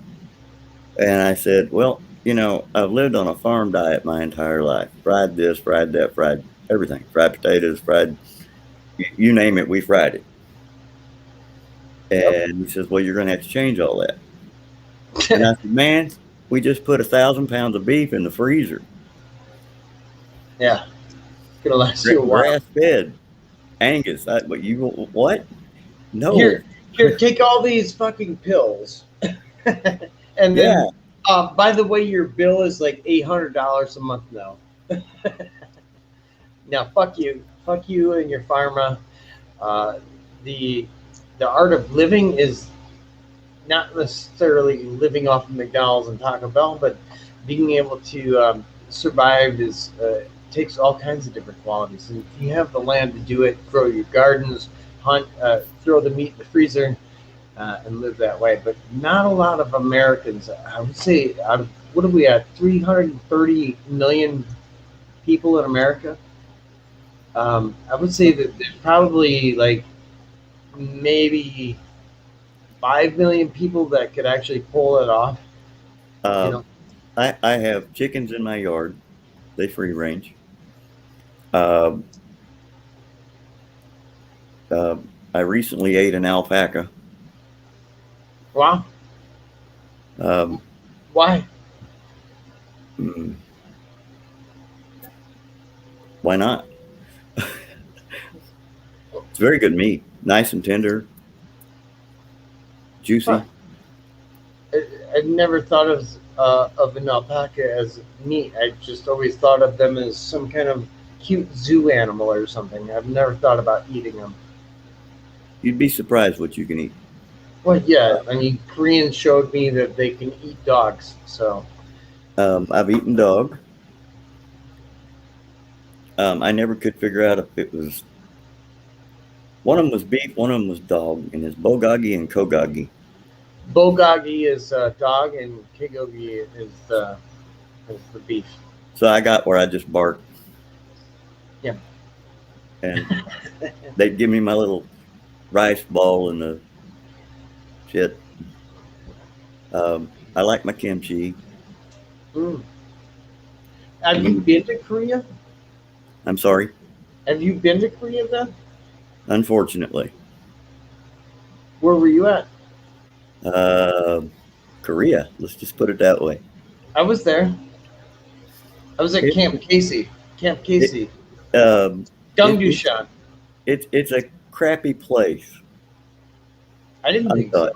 I loved Korea, as a matter of fact, because they were very humble people. Very, like. Oh, it's not the people. What I meant by a crappy place is when you're on guard duty or something, you're bored. There's just, stand here and stare at that fence. Oh, maybe I grew up in the Army in a more mischievous time. We treated guard duty as, well, it was like we're going to do our duty, but we're going to fuck with each other at the same time, make fun of things. We did that once. We played pranks on each other and shit like that. We caught a guy that was tripping on acid, and damn it, Korea. we took him and stripped all of his clothes off except his underwear, and handcuffed him to the flagpole outside. And it started snowing. Look, I used to hop over the fence when it was past my curfew. And one time I got caught up in some razor wire, cut my hands up, and I had to crawl through a turtle ditch in the middle of a golf course on the base. I was all about shenanigans in the Army. But I still did my duty. I still did my physical fitness.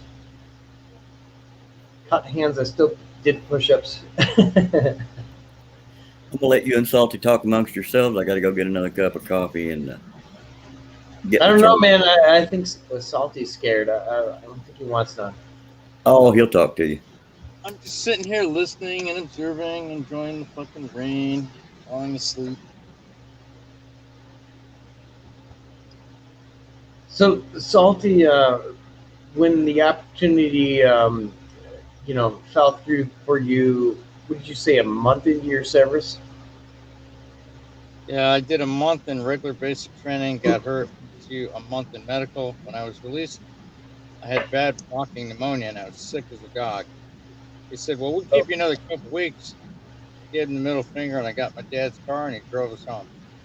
so I can relate to that a little bit because I have an older brother who went into the Air Force basic training, and before he liked to play basketball. Basketball, my older brother did, and uh, like 2 weeks before he went into the army, right out of high school, he was on the basketball court at a park, and he twisted his ankle. He sprained his ankle. He didn't just twist it; he sprained it. He sprained it pretty good. I saw it, and he still went into the Air Force, and all basic training was like 6 weeks long. He made it 3 weeks in, and the pain was just too much for him. He was never able to recover from the sports injury, and the Air Force gave him an ultimatum. You can leave basic training. Basically, you're denouncing that you were ever here. You get no medical benefits from the DA and all that kind of shit. Or you go to a rehab, uh, and we'll even give you 6 months to do it, and then you pick up where you left off. And well, he came back. He chose not to do that other option, and so he came back after 3 weeks of basic training, and then my young ass is a year and a half below him, and then the next year I went into the Army infantry basic training, which is a lot more stringent than your normal basic training. I would say probably way worse than uh, his Air Force basic training. And so I hold that weight over my older brother. And so when you say that you got booted out of the Army, did they give you a similar option? Well, no, I was in basic training for the Navy and I wasn't Oh, giving an option. Now, here's a crazy story. When I went in the service, I didn't know that the stall doors had no stall doors. So for the first 2 weeks in the Navy, I didn't shit a single day. And then after 2 weeks, I was getting massive fucking nosebleeds for like an hour long. So I was always going into medical and they couldn't understand what my nosebleeds were from. And then I had the stomach pains and like, why? I said, well, I haven't shit for 2 weeks. Why not? You don't have any stall doors. And they laughed and shit. They thought that was funny. There's no such thing as pride or privacy in the military. Yep.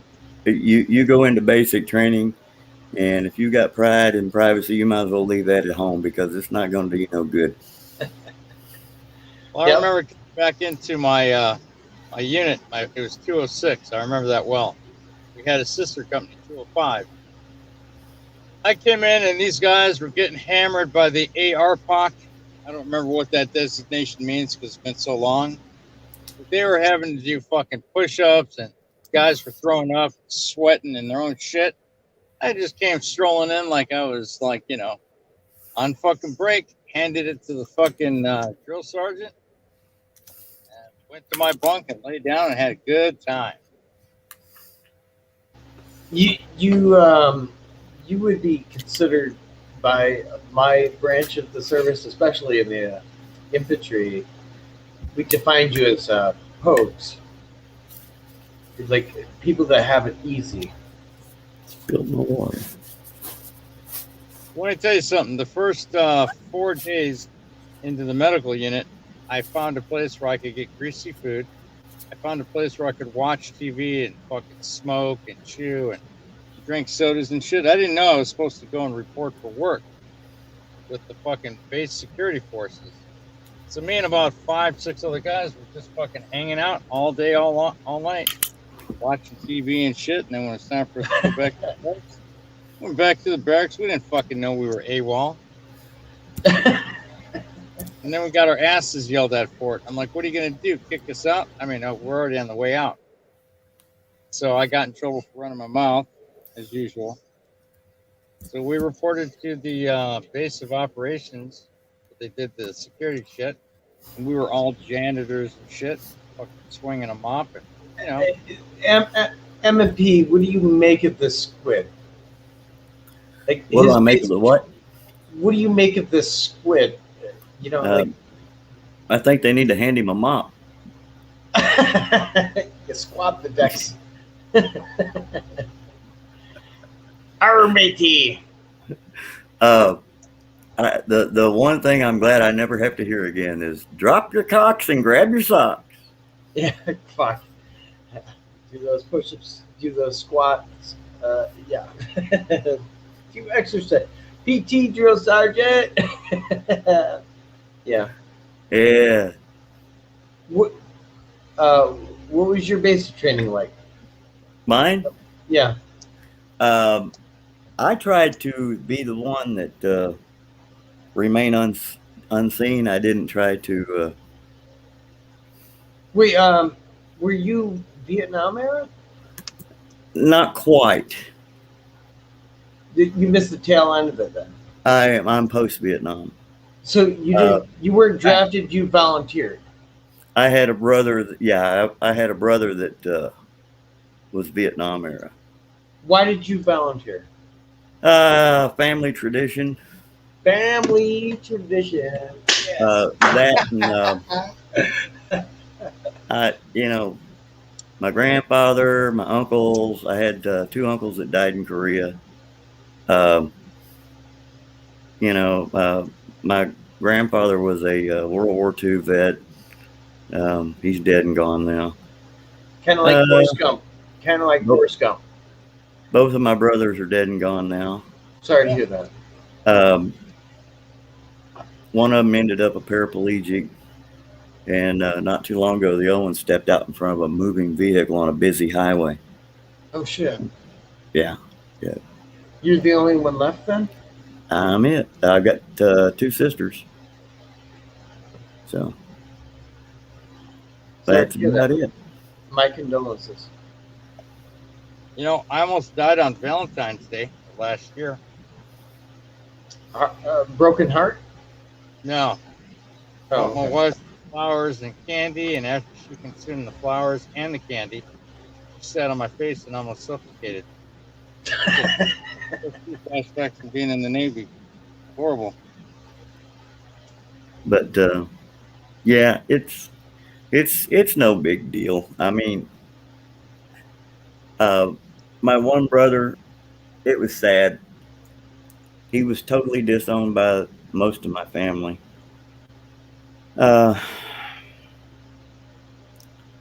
He died in Tampa General Hospital.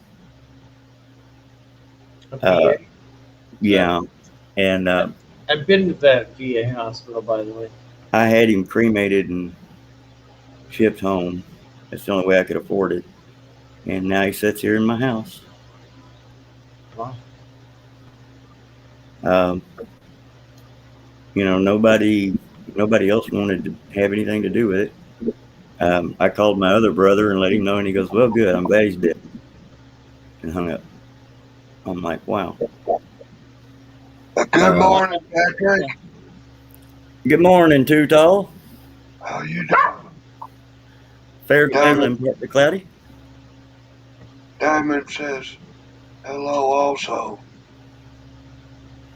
Hello, Too Tall. I don't think I've had the pleasure of saying hello to you before. Maybe once in a chat or something. I think you might have been in my room. I didn't recognize the name, so. You don't recognize this name? It's pretty. I made it this way because it's unique. But I've seen you. I think I've seen you on FTP's chat once or something like that. Yeah, there's been a few places. Yeah, I've been around. Yeah, I think I've seen you around before. Well, I was hello. hanging out with Joe Cool not too long ago. If this is the first time that I'm actually able to cordially say hello to you, then hello. Yeah, Pat, I don't know. I had a procedure last week and I'm still having time with my voice, but Oh, last week I got some asshat. He's done cloned my account about 4 times. I've got 4 different accounts that this clown has cloned my shit. And he's been cloning other people that have been hanging around my room and just creating some fucking havoc. So I who put is a this little person? video. Can you enlighten Now, me? let me finish, please. That I put a little video out with his link to one of his channels. And I'm asking everybody to report to YouTube for fraud and impersonating and harassing. I don't put up with the bullshit. And, well, this community is about community. We need to clean up the fucking trolls and not give them space to breathe.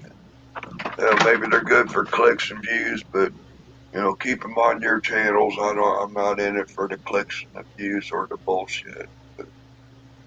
Nice. Yeah.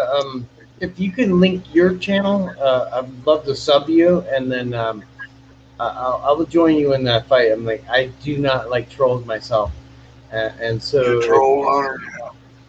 yeah, I'll troll hunt all day. Um, I hate when people are stolen valors or shady fuckers. Anybody that's you know doesn't pass my litmus test. Yeah, Right. Yeah, I'd say, MMP I is think, past that. MMP is past that, by the way. PDF is yeah. past it. Salty, I'm still questioning on you. Hey, did someone say Salty had the same thing that DSS got? I was going to tell him, get your pecker out and hit it with a wooden hammer. Just smack it one good time with a mallet. It'll bust all them things up and you'll piss them right out. Just saying. That's my help for Salty. Good morning, Salty. There's the Well said. link for my channel, and it was just a couple days ago I put up the fake Too Tall Rob video for the community announcement. But, yeah, All right, I saw somebody else in this bucket boy kid. I guess he got harassed by him and he put up a community page or post or some shit carrying on about the fake Too Tall Rob. I'm like, dude, that wasn't even me. That he even using the wrong picture of me. So you see you a too tall. If you you see a do Too Tall Rob that was just created within the last week or month, it's not the real one. I've only got 3 accounts. I got the that's Too Tall Rob, the Too Tall Live, and the other one. If you don't know about it, don't worry about it. that's part of like if I subbed you, I'm able to see that better. Uh, Yeah, and so appreciate you throwing the link there. I did sub you, and appreciate. Yeah, leave a comment and I'll be able to hit you back easy. you Leave a do comment. you do live streams then? Yeah, I do live panels, Okay. but I'm just kind of getting away from that shit. I don't know what the fuck I'm doing, just trying to survive and thrive a little bit. Yeah, the YouTube drama never ends, does it? Well, it would if I had a shotgun and plenty of bullets. Hey, it's been like this for 10 years out here, plus it hasn't changed much, put it that way. But we have become a tighter group, and I think people have become better friends because, like, when that asshole comes out and fucks with Too Tall, he fucks with all of us. Yeah, Well, I, I'm honored to meet you two all at that point. yeah, And You know, I ain't nobody special, but I ain't nobody to be played with. You ain't nobody to be played with? Well, you ain't that That pretty bad? salty. You ain't that pretty salty, but you know. I don't Hey. know. Salty got a pretty mouth.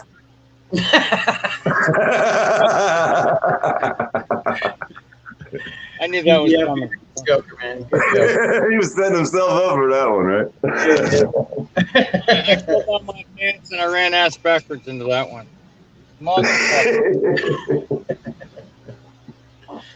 Hey, I just woke up, so y'all gonna have to deal with this until at least I burn one or two. Well, I've been up all night, so you're gonna have to deal with this too, PDF. Oh no, we're all in trouble. Clash of the Titans now. Sorry. Hey, I did that last story. I never knew in 30 plus states it was okay for cops to rape their arrestees in handcuffs, as long as the person in handcuff said it was okay. I didn't know this, but in 30 plus states, it's still legal. Just saying. No, damn, Salty. You gonna take that, Salty? I wouldn't take that from PDF if I were you. You know what? If PDF changes his name to Lady Lilac, Queen of Lies, then I won't take it from him. But if it's just regular PDF, I'll endure. Salty, what's up with your mic, dude? Like, are you like 10 miles away or something? He's in his car. He's at work.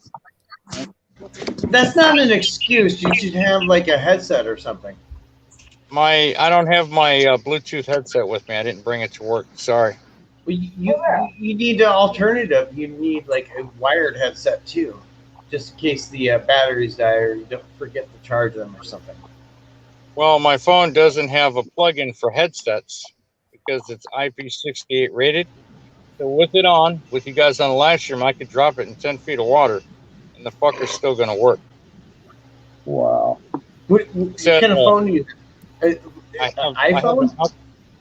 No, I have an Alcatel. It's made in China, and it has a hard case on it with an 8,500 mAh battery built in. You have no 3.5 millimeter jack for a headset? Nope. You don't have Bluetooth? I do, but if I use Bluetooth in my car, I can try to use a Bluetooth in my car. Hang on. All right, I'm done busting your chops for the night. You've been quite cool about it. We make Arkansas jokes around here in Missouri.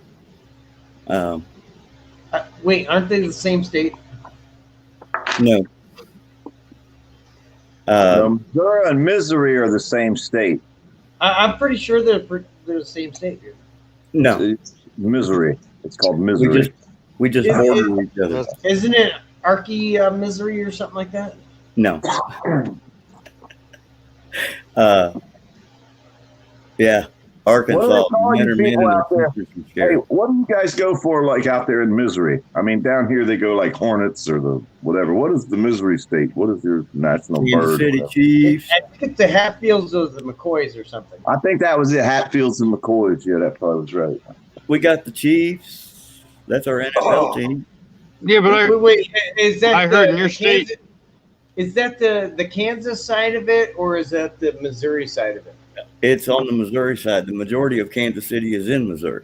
So anybody that's on Kansas should just fuck off, right? That's just wrong. No, but that's goes back to the ironic thing of the Jayhawkers and all that crap back in history. There was a time when we fought with Kansas. The river divides you. So, you should be careful, Ghost, because I'll be in Kansas soon enough. I don't have to worry. I'm in Michigan. We have an actual the actual Hatfields. Hey, check this out. Somebody hacked 15,000 security camera, and they fucking busted this hospital attacking this dude or girl, whatever. They hacked over 15,000 security cameras and made some busts of people getting beat up. It's just on the news. I wanted y'all to know I'm that quiet. Unbelievable. But the biggest thing we go for around here is moonshine. I think. Moonshine. Right. Are you guys like distant cousins of the Appalachian, Kentucky, and Tennessee Copperhead Road kind of people, or what? Believe it or not, most of our families around here can track themselves back to the Appalachians. The Scots Irish. But it's legal to make moonshine here in Missouri. There's only 2 states that you can legally make moonshine in. One of them's Vermont and the other one's Missouri. Fuck, I'm moving to Missouri. Moonshine. You're only allowed to make 100 gallons per year for your own personal use. Now, only 100 gallons? Is that per month or per year? Per year for your own personal use. Jeez, even 100 gallons in a year is a lot. Now, you tried to drink 100 gallons of moonshine in 1 year. Right. So it's basically endless moonshine. Well, they set it up to where you can give away moonshine for a donation. Goddamn, are you guys qualified for NASCAR at this point? They tried to put a NASCAR track in here one time, and it was declined. And I'll tell you why it was declined. Millersburg, Missouri. We decided that that would increase the law enforcement, and we didn't want that to happen. Nice. Who did we lose there? I believe Salty dropped out. Salty dropped out. Okay. But the funny thing is around here, when we start telling these Arkansas jokes, there's a friend of mine. She's from Arkansas, and she'll come over to visit, and I've always got an Arkansas joke for her. You know why they, the toothbrush was invented in Arkansas. And she'd say, no, I didn't know that. And I'd say, yeah, anywhere else they'd call it a teeth brush.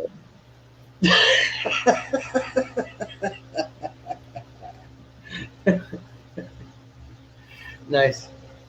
But, we crack jokes about Arkansas all the time. I get told I'm an uneducated redneck hillbilly. And I keep trying to explain to them that I have an education. If I get on here and pretend not to use it, then that's my business. And if you think I'm stupid for it, that's even better, because I found out a lot of times people that think you're stupid will tell you things in all out honesty, thinking you're too damn stupid to know anything. Well, that's a good point. Better watch out from damn boys down there around the south. Them boys don't know a goddamn thing down there to tell you now, goddamn it. Everybody except for PTF. All right. Don't you forget about it now. We all down here yonder, and all down here. Yeah, us Northerners don't always think of you Southern folk as dumb but you have a lot to account for there. But we might be a little slow down here, but it's cotton picking hot. You got to move kind of slow down here in the heat. I'm just trying to tell y'all now. You guys are just trying to find a mud puddle to sit in. It's so fucking hot. Hell no, you'd have to share it with an alligator, man. You better stay out of the mud puddle. You got the alligators, you got the counties, you got the cities, you got the states, you got the we got the rattlesnakes. You got them all down there, dude. It's so fucking hot down there. Even the alligators kind of shy away from all that law enforcement. I think alligators are afraid to come to Missouri. That's because y'all ate the last one. They're afraid they're afraid we'll have their. They ain't got nothing to eat, nothing to fuck. Why the hell would they go there? Y'all ate the last one. They're afraid we'll hang their hide on a tree out here and dry it out and make a pair of boots. Yeah. Did you see the picture of the alligator pops where they had little holes in the water? They were sticking their heads out of the ice. Hey, Yeah, up what they here. did when the water started freezing, the gators, I guess they knew it was coming. So they kept their noses out of the water and they just kept moving it around. So when you went out, there was a picture I seen there, they called it alligator pops because everywhere you looked, there was noses of gators sticking out of these little round holes of that they kept the ice from freezing, like they kept a hole so they could breathe. And there's little gator pops all over the lake, man. It was a crazy picture. But it's real, and they knew to do this. The alligators were smart enough to know that the ice was coming, so they kept a little round hole they could stick their nose out, and they I just sit seen there a with their noses in the air. I It's seen a on the news internet, huh? I seen a news report out of Miami. I guess that's Dade County, isn't it? Yeah, Dade. They said all the alligators were dying, and they sent a team of scientists down there to find out why. You won't believe what was killing them. What? Gatorades. Damn. Nah, but I'll tell you one thing for true though. At Lake Apopka in Apopka, Florida, the water was so fucking nasty that none of the all the gators that were being born were sterile. They couldn't even fucking breathe, so they were wiping out Lake Apopka, all the fish, pretty much. I'm so happy to live up here in Michigan because all we have to worry about is like white-tailed deer running in front of our cars. We bring them home after they do that here. Yeah, well, we call do that too. Roadkill. Well, if they don't kill you, then yeah, you can take them home and eat them here too. Yeah, but you know, at 70, 80 miles an hour, if a deer runs in front of you on the highway, I mean, it's not a moose, but you know, it still gets you. You know, I've hit like 3 deer in my lifetime up here in Michigan over the course of 25, close to 30 years of driving now. And every one of them has fucked up my car. Well, except for one. One car had a 1980 Olds Cutlass, and it was a diesel. And when I ran over that deer, it just put a small dent in the bumper. Well, I had I'll a tell you Ford something. LTD. I come around the corner. I had 3 deer just stepped out in the road right in front of me. No time to stop. I got a trifecta. I got 3 deer, 1 strike. Nice. The bonus kills right there. Like, I how many sit extra? there, let me finish. I get stopped about a half hour later. I'm rolling down the interstate out to my buddy's house. Highway patrolman pulls me over for a headlight out. And I said, hey, fucking deer just knocked my headlight out. You know, he gave, oh shit. Now I had 2 deer in the trunk and 1 strapped and tied on top of the trunk lid. And he said, oh, I need to give you tickets for deer hunting out of season and possession. You can't do that. He said, you got a hunting license? I says, no, but if you look on the bellies of one of them, you might find a license plate stamp on his ass. Nice. Hey, that old LTD was a retired fire chief's car with the interceptor package on it. It was a 79 LTD.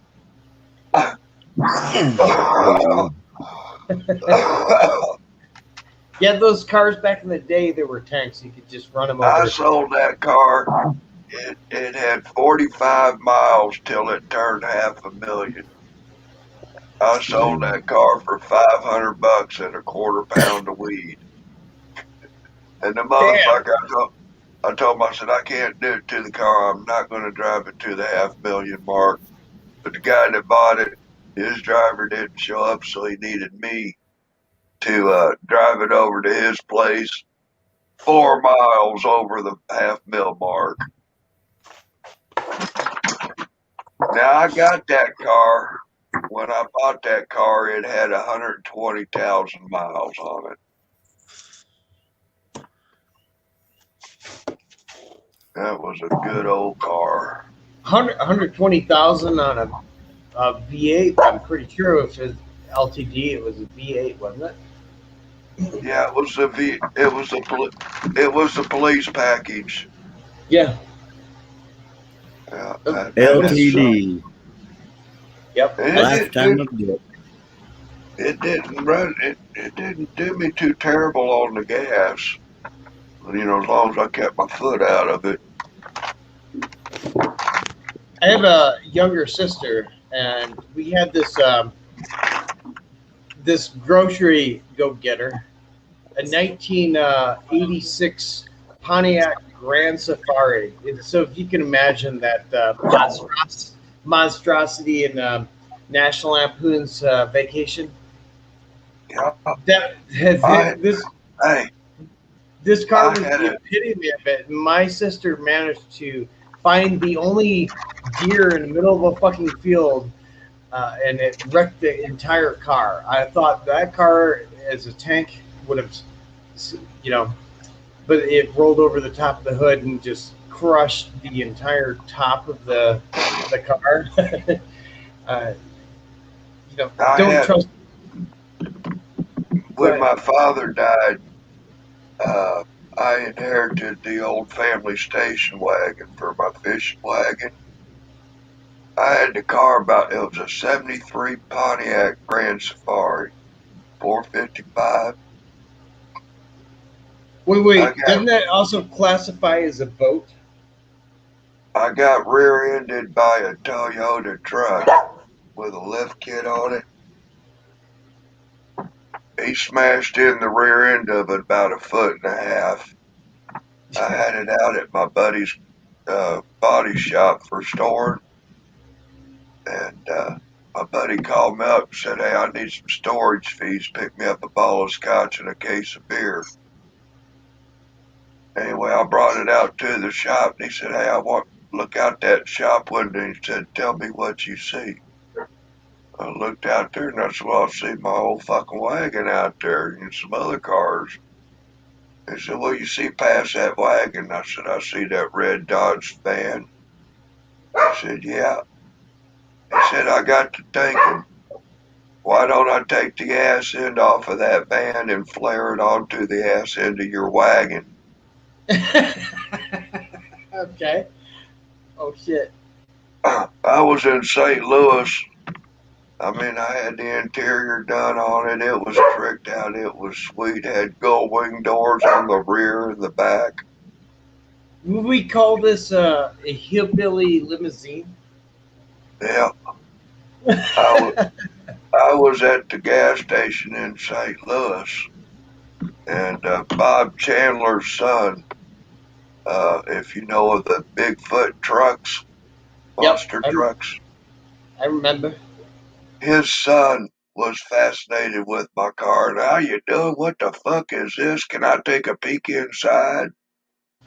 And he made me some ridiculous offer. And I said, well, you about crazy, but I'll have to think about it. And he started off at $30,000. He wound up paying me 60,000 for that car. That was back in 1983. Damn, that's like a half million dollars back then. And I don't think I had $6,000 tied up in body work, interior, and paint on all the projects that was done on it. The front end of the vehicle, I had the California Kid flames with a black rainbow speckle paint in it, and Dude, then if it you had a faded. picture of that, I would love to see that monstrosity. I had murals on the side of it. You'd have a hula popper sitting on the lake, and you had a largemouth bass coming up to strike it. And on the back had a mural of the fish being pulled in, the lures in his mouth, and he's flopping out of the water. And you see him on the end of the line. Yes, yeah, I've got some video and pictures of it on VHS that I do some digging around. But yeah, it's a sweet ride. I hear he's still got it up there in St. Louis, and I don't know if he tricked out, if he took away the fishing theme on it. I think he did, but it was a hell of a paint job, buddy. There was a I know this is a lot younger generation that you would know of. There was a program on television called Pimp My Ride. Yeah. It seems like you were doing that Pimp My Ride even back in the earlier mid 80s. Dude, nice. I got about 27 new chapters for them fuckleberries that did that movie, Grumpier Old Men. You know, my buddy up in, I got Walter Matthau and John Lemon, right? Damn, we're rich. Biden's going to sign away the money. We're rich. Yeehaw! We can all retire. We got $1,400 coming. Yeah. Only 3 months after the last 9 months. And I hear Canada and all these other countries are getting like they're what getting are you going to spend your $14 million on? Hey, what you going to spend your $14 million on? Lottery tickets. I'm going to buy a windshield. That's the best I can get. It's $14 million windshield. A windshield's like $100. That's like $200, $350 here, dude. Where the fuck, man? I checked this one down the street. $350 damn dollars for a freaking windshield. I was like, dude, you guys are nuts. I just did this like 10 years ago. Maybe it's gone up, but I had a delivery service, auto Safe Light is the name of the company. They would come out and wherever on site and replace your fucking window. And I've had to do this twice. It was like I called that Safe Light. You know the Safe Light? I sent them an email. After a week went by, they sent me a 10% discount. Second week went by, they sent me another 10%, so that's 20%. The last time I looked at the email, there's a 35% discount. I said, God damn, I said, if I wait another week or two, I'm going to give me a half price special by the time that $1,400 rolls up in here. Oh, shit. I mean, the glass material itself costs them like maybe $20 or something like that. And the service tech that comes out there to replace your window, they probably pay on an hourly or travels, per diem. Yeah, $35 just for him. Yeah, and then they can get it done in like in half an hour, 20 minutes or something like that, depending on how good they are. So I can change it. I can do the work, but shit, for $150, the way it looks like right now, I might be able to get out of it less than 200. It ain't worth me driving to the damn junkyard, pulling the windshield, driving back home, pulling this one and putting it in. It ain't even worth it. I'd rather if I give them a couple hundred, let them come here and do it. Yeah, and you're going to get it done right, and it's going to be guaranteed. So. And if it cracks, they get to fix it again. Right. Or if it's not sealed, they'll do the same. We got a guy here. I can't really go fuck with the police with a cracked windshield. I know what's happening. That's going to cost me. They're going to give me a ticket. You know what I mean? I cannot go do any videoing. It's always a fix-it ticket though when it comes to a windshield. And any state that I've ever been to and had a cracked windshield, they'll give you a fix-it ticket. So if you don't get it fixed, then you're going to pay the fine. But if you get it fixed, here. You're talking about me, and you're talking about here. So if they pull me over for a cracked windshield, they're probably going to tow my truck, take me to jail, beat me up, throw me under the bus, drive over top of me, back up a couple times. It's just me. They might even jack your car up and look at your tailpipe at that point. Yeah, my shit be so fucked up, it would be undrivable by the time these police got done with my car. There, you wouldn't be able to drive it. They'll probably check your underwear on the way through. We have a guy here who will bring the windshield out and install it, and the cost of the windshield and installation is only $150. Yeah, in and out. That's the windshield cost and everything. But if you're is that a new windshield? Or is that a brand new? salvage? Yep, brand new. Yeah. When he brings it out, it's still got the plastic protection on it and all that, and it comes in a cardboard box, and he takes it out of the cardboard, and he'll have your windshield out and that one in 15 minutes. But if No, you're PDF, they're going to be like, we need extra. You're too famous. I was going to say some of those salvage yards, they'll pull a windshield, and there's some places that will refinish. They'll go in and polish up a windshield and wrap it up, and boom. Well, you're buying a reclaimed windshield. He's a Hispanic guy, and he says I'd rather be cheaper than everybody else. I get more business that way. Yeah. I wish I knew a hooker that thinks like that. Boy, not me. That'd be scary. Hey, wear an extra raincoat. Am I going deaf? Hey, M&P, am I going deaf or is she playing games with me? Because I'm thinking she ain't talking very loud and she's pretending like she is, and I'm really going deaf. I ain't sure. This old age is starting to wear on me. I'm just asking. Who are we talking about? I figure you would know because you older than me, right? Does your old lady play the game? Does she whisper and act like she's hollering and just think you're going deaf, right?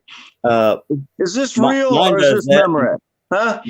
My wife does that and she can't hear, so you have to yell at her, and then she talks so damn low you can't understand her. That's what mine been doing here late. I'm trying to figure out, am I going deaf or is she playing games with me? I ain't figured it out yet. All you have to do is ask if she's wearing a bikini or not. Well, I asked her, I said, does blowing make you deaf? And she said, huh? I said, well, it sure makes you talk funny. She's probably riding real high up the ass then. So, just saying, man, this old age shit ain't for pussies. I'm telling you, it ain't for wussies. I told mine one time, I said, you know how many rednecks it takes to open a beer? She said, no, how many? And I said, none. That bitch better have it open when she brings it to me. Damn. Shit. I like she that looked at me kind of funny, and I said, now go get me a beer, bitch. If you don't come back soon, I'm sending the dog in. Yeah, he was ducking and running after that. Did he tell you that part? Because she has guns. She put it on his ass. No, she found that bitch is an acronym. It means beautiful individual that causes hard-ons. Well, I got a question for you, Pat. The last story I just did. Not one Republican voted to make it against the law for cops to have sex with a prisoner. Not one Republican voted for this bill. Why? Wait, isn't it already? For the same reason a whole bunch of Democrats voted for to say that it was okay for a girl 17 and under to be a prostitute and not get in trouble for it, but once they turn 18, they can get arrested, and that was in California. No, but this got to do with cops having sex with people they arrest while they're still in handcuffs and getting out of it. I mean, how can no Republican vote for that bill? I'm trying to figure out what else. I think it's in like the Floyd. There's like a Floyd package maybe or something going on. I'm not really sure. I'm trying to figure out why anyone would vote against or not vote for the cops having sex with people in handcuffs. I just don't understand how any fucking human could vote against that HR, what is it, 40, 50, 45 or 45, 50, something like that. But what the fuck is going on here, man? How can anybody vote against that? I think it has a lot to do with the fact that the Democrats wouldn't pass anything for them, so they're not going to pass anything for the Democrats. So they want cops to be able to have sex with people in handcuffs. That's no, what the whole bill's written for. Huh? You're missing what I'm saying. When they were trying to pass bills, the Democrats wouldn't have nothing to do with it. Yeah. Now that the Democrats are trying to pass bills, they're not having anything to do with it. And that's fucked up. That's our government. That's fucking bullshit, man. We need to fire all these bastards. They all got to go. Yeah, your Constitution says you have the right to abolish it. Why is that even in the legislative process to begin with? I mean, like, obviously that's unlawful activity. Like, no, it's legal. In 30 plus states, it's legal to have sex if you're a cop with the arrestee while they're in handcuffs, as long as you say they were consensual. It's legal. You don't go to jail as a cop. Wait. Is there a distinction here between kinky sex and lawful arrests and shit like that. Well, all the cop got to say is you wanted it. You wanted it, even though you was in handcuffs. You wanted sex with that officer, so it's legal. Whoa. Dozens of fucking cops got out of it last year. I reported on most of them. PDF, I love you, and I want to discuss this with you. It seems like there's no way that's possible. First, look at my last story, dude. I got links with fucking everything. Right, I got links and everything to the stories, dude. It's fucking unbelievable in 30 plus fucking states, man. This is totally unacceptable. No. Look, there's kinky sex where people want to, put each other in handcuffs and handcuff each other to the bed, and if you do that, you're fucking stupid in the first place. You would trust somebody to not take advantage of you when you're not able to, this is not in the same situation as a lawful arrest.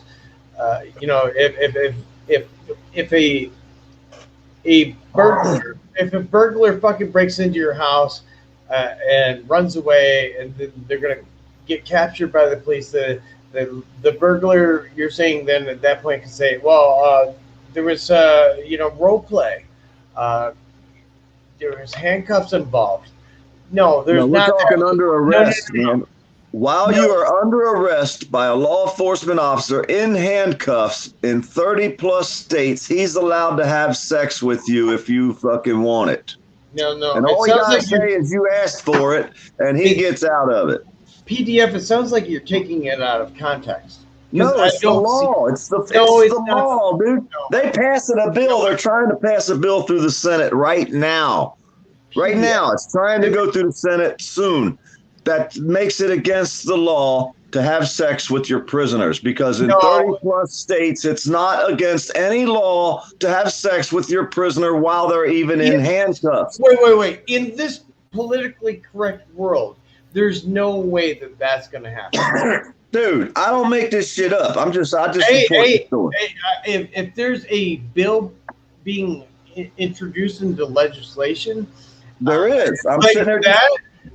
Sure, that might exist, but there's no way that is ever going to pass, especially in this politically correct world. Please do. It's already going to pass because it's all Democrats voting. They don't need the Republicans. Can I say something, or? Yeah, go ahead.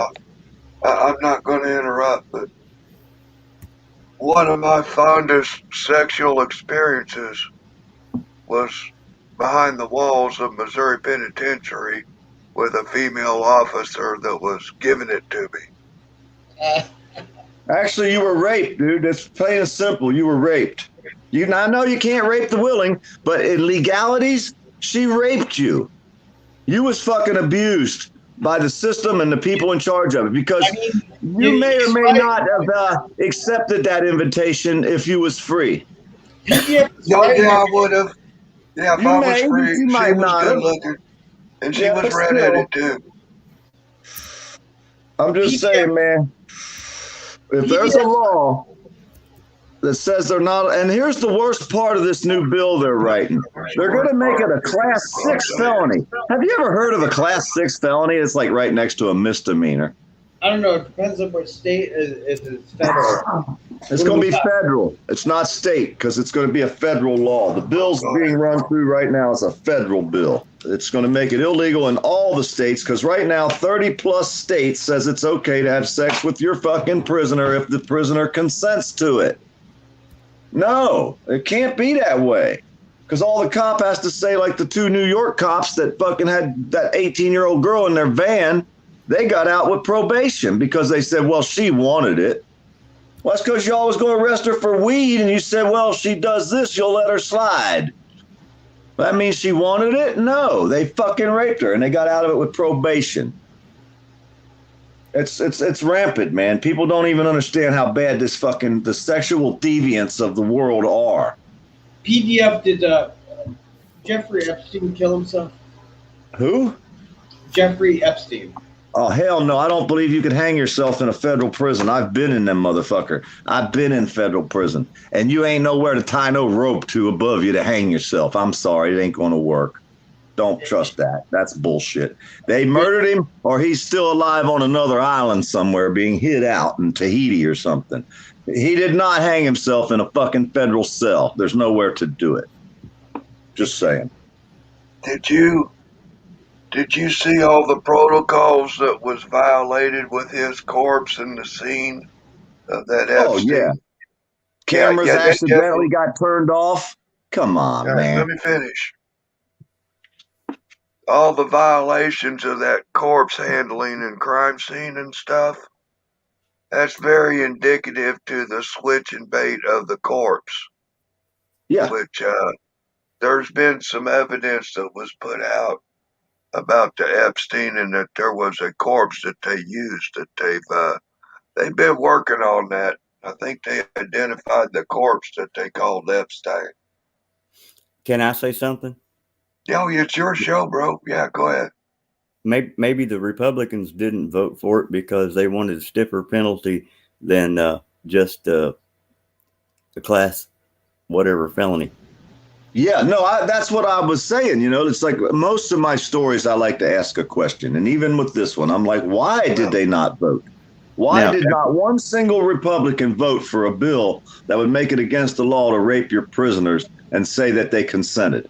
Because basically that's what the bill reads. Because it's barely just above a misdemeanor. It is. It's like, what do they get? 1 to 5 years. And like always, if it's their first offense, they'll let them plead down because, well, they've never been in trouble before. They're an upstanding pillar of the community. You know, so. Yeah, I always like to hear everybody's arguments, and but I would also like to hear evidence for the arguments. So can you post a link for something like this?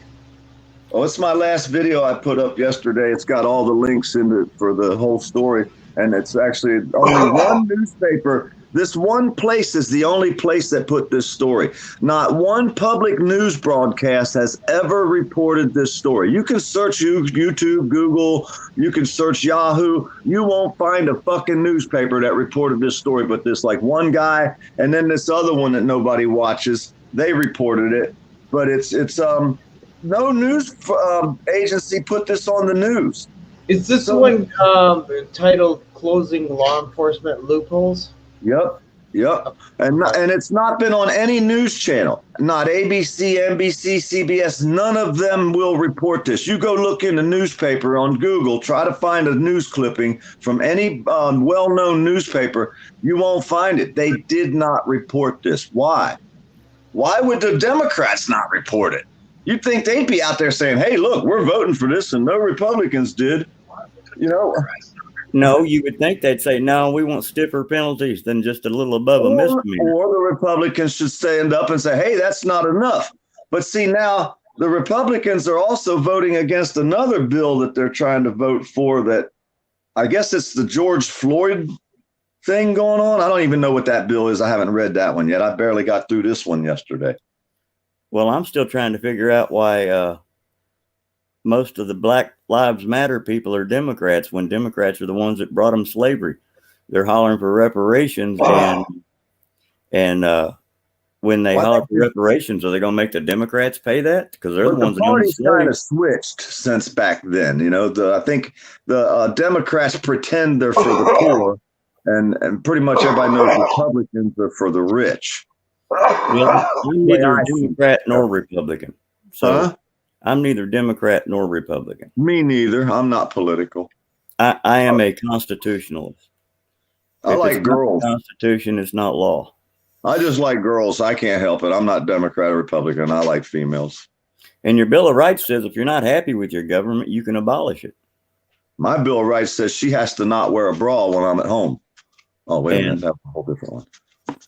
And the way you go about that is file petitions.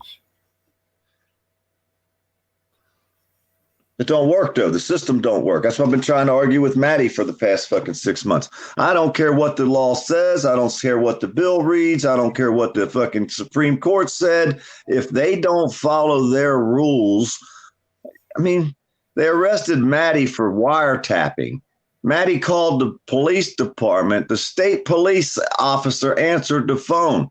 when they filed the wiretapping charge, they wrote down a lady's name. They didn't write down officer such and such because it's legal to fucking record officer such and such. But if you don't write it that way when you get the warrant, you can get a warrant for wiretapping. How crooked can you fucking get? And no, they're not going to win, but they're going to run Maddie through hell. They're not going by the laws. They're not following the rules, but you have to. That's what I said. Abolish your government. That's what I said a long time ago. We're going to have to go through chaos to get to anarchy. But when we get to anarchy, it'll be a whole lot better than the slavery that we're living in now in a police state of America. And I'll ask the same question I asked once before. Once you get all these freedoms back, are we still going to have peace? No, because you're still going to have idiots, and you're going to have to take care of them. And then they're going to have friends, and you're going to have to take care of them. That's why I love my little state of Missouri. We have a no trespassing law that says if you attempt to trespass, you can be shot on sight. Well, trespassing is knowing you're going somewhere you shouldn't be doing something illegal there. It's not just walking up and saying, hi, I'm from Jehovah's Witness. You can't shoot the Jehovah's Witness guy, man. I'm just saying. No, but you can tell him he's trespassing, and once you tell him he's trespassing, that's it. Damn, I'll never be able to come to Missouri because everybody in Missouri is going to trespass me as soon as I get there. I'm fucked. Patrick. Yes. Do you still have my phone number on file? No, I had to do a factory reset on my phone, and I lost a lot of shit. Okay. I'll send it to his ass if you want me to, Tall. Huh? I'll send him your number if you want me to. That'd be fine if it's, yeah, go ahead. Yeah, if you got a new number, go ahead and send that to me if it's cool, everything. I wanted to touch base with you about your campground. Okay. Oh, there's Jim the trucker. Did you see what Jim the trucker said there, poor dirt farmer? No, I was over here on my messengers trying to send him. What'd he say? I'm trying to. He said that's not true. He got people in his territory of his state to sign a bill to get the New York governor out of office, and it's in action now. That's that Como guy? The Como guy? Yeah. I've been watching him too. This is the problem with society is that everybody that thinks that you can vote somebody out of office is playing the system with the system. And the system is going to do the system thing regardless of what you think the system is there to do. They're going to put in the same fucking people. They shuffle in people in and out of the system. You could think that you voted them out, and this is what we were talking about earlier. George Carlin. It's a big old club, and you ain't in it. That's right. They don't call it the American dream unless you're asleep, because you got to be asleep to believe it. Right. And so, if you think that your voting fucking matters, they're just fine. At that point, the system thinks it's a PR campaign. Okay, these people don't like this person because they said something racially inappropriate, and now you want to introduce a cancel culture into this. And this is not even being legislated. This is just the corporations deciding these fucking things. Look at our last two district attorneys. Corporations run this fucking world. Corporations. Hey, look at our last two district attorneys, man. The last district attorney, the one that just got busted allegedly stealing the $1 million and taking the $60,000 bribe, $20,000 bribes, all these different shit. He was a Republican. He ran on his platform he was going to run against the good old boy cronyism that's been in North Florida forever. That was his platform. Been in North Florida forever. He was the biggest criminal around. The district attorney before him was a Democrat. He was just as crooked or worse. He was doing all kinds of crazy shit. We see this time and time again, decade after decade. Yeah, it don't matter, Democrat or Republican. Here in Michigan, we've had Kwame Kilpatrick, the mayor of Detroit. We've seen the same thing in Canada with the mayor of Toronto, crack smoker and shit.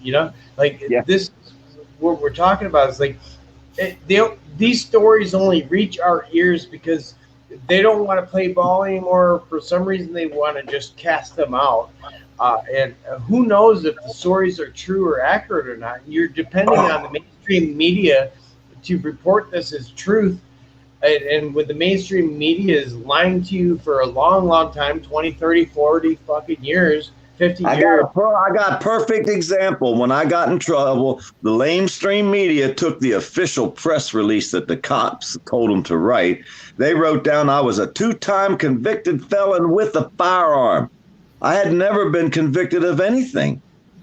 How in the fuck they going to write that in the newspaper? But they put that in every fucking local newspaper in Florida, Georgia, Alabama. Fucking that shit hit worldwide.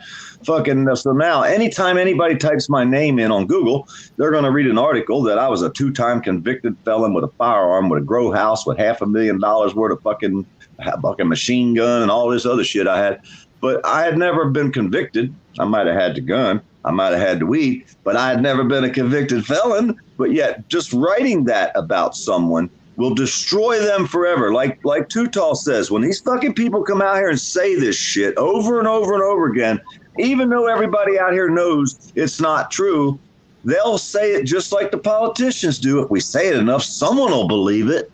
PDF, and that's what they do out here. PDF, what is the meme cliche of Florida for like the last 40 years?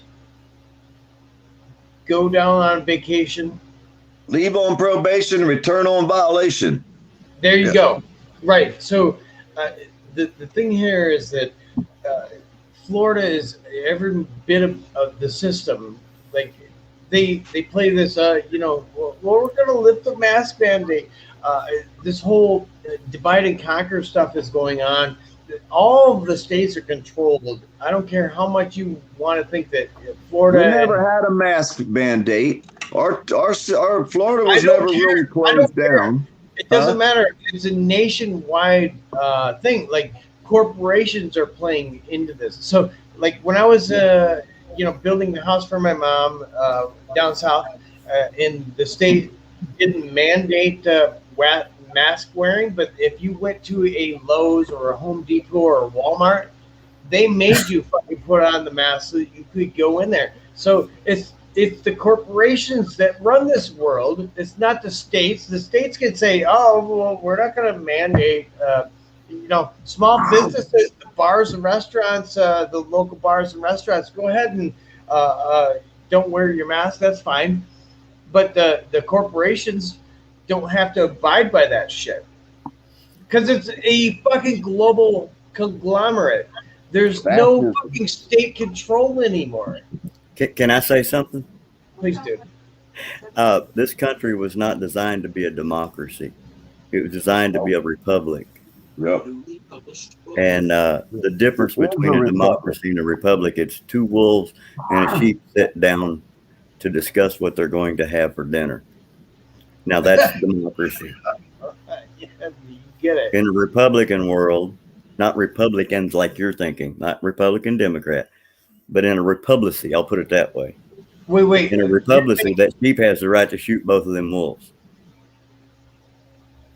I'm not sure I understand the distinction here. Well, in a democracy, the majority rules.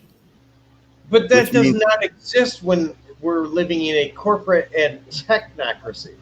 Well, but the thing is since the majority rules and that's they can an illusion. They can swing the votes, then they get their way and you don't get your way. That's fucked up because the majority rule in this area don't like me, so I'm fucked. That's democracy for you. But no, in a republic, just ruled by fucking tribalism. That's ruled by votes. The majority wins. If votes aren't even counted, then it's tribalism. It's fucking ruled by brainwashing. It's ruled by propaganda. Yeah, but if everybody in your town votes that they want to tar and feather you, guess what? You just lost, Ghost. You're getting tarred and feathered. That ain't right. And you got all the assholes joined up against you, but you would still get tarred and feathered because you're saying, well, democracy rules. But I get what you're saying, but it's not. That's the illusion side of it. No, that's the factual side of it. The factual side. The illusion is that they will do it correctly, because they're not doing it correctly. Let's toss out like they do that the Constitution does not exist anymore in the corporate world. I agree with that. We are ruled by the corporate world. Called fascism. We live in a fascist country. It's fascist, it's communistic, it's anything but capitalistic.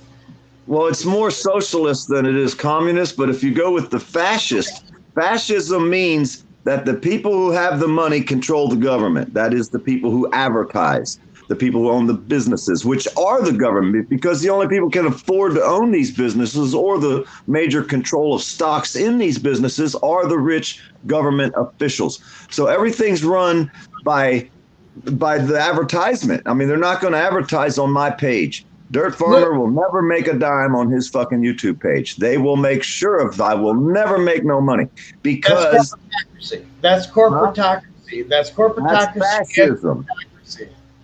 That's fascist rule. That's just like Italy. Okay, I'll agree with you, and I'll say it's fascist, but it's like a fascist 2 point, 4 point, 5 point, 6 point. They just keep rolling it out. It's the same. Corporatocracy, technocracy are working hand in hand together to shape our world. They run our governments because they are the governments. Somebody try to type the word HONK like you're going to blow the horn in the chat and watch how fast it disappears. Try to type the word muff diver, 2 words. It won't. Try to put a clown, which they give you, in the chat. It ain't going to happen. They're controlling everything now. You're not even allowed to type the word honk because it's too close to honky. So they will fucking take that word away. And Pat can't even fucking type the word honk in his fucking own chat. He can't type the words muff diver in his own chat on his own page better read right there. Huh? You better read right there. All right, let me go see. I've got it posted right there on the front so you can see it. Well, yesterday they weren't doing it. You tried to put a clown in there yesterday. Couldn't do it. Try to type the word muff diver. Can't do it. That's censorship. Yesterday, this shit was so fucked up, we couldn't type anything. We sat there and put hundreds of clowns in yesterday, and none of them were there the day before. Okay. Roscon? PDF. Slow down. Hold on. Let me ask you something here. Fundamentally and philosophically, what we're talking about is censorship. Now, if the internet is global, right? It's working today, yeah. And say Facebook, for example, is a global corporation. There's no like unified constitution of freedom of speech. So if the corporatocracy says, we run this world, you can have your free speech if you physically step outside your door, but if you get on the internet, they can censor your fucking speech because they're a global conglomerate that does not have to abide by anybody's constitutions. I don't care what country you live in. But China, for some reason, is able to pull this off that, we're going to censor the news, we're going to censor the internet. Do you think that is by design? In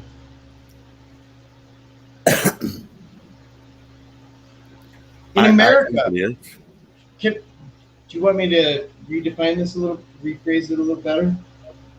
But I still believe in unto the republic. There is no more republic. All right, that's what we got to get back to. Okay, so this whole world is corporate driven. It's always been that way. Whoever controlled the resources. Here's the rules. Here's the rules. You have to follow the rules, but you're playing against me, and I don't have to follow the rules, and I have all the money. Now, how in the hell are you going to win? That's why you abolish the government and go back to a republic. Yeah. Okay. Well, see, now here, check this out. Here's what I figured out the other day. Now tell me how I could possibly be wrong. If the government worked the way it was set up and designed, we would need less government every day because things would be working correctly.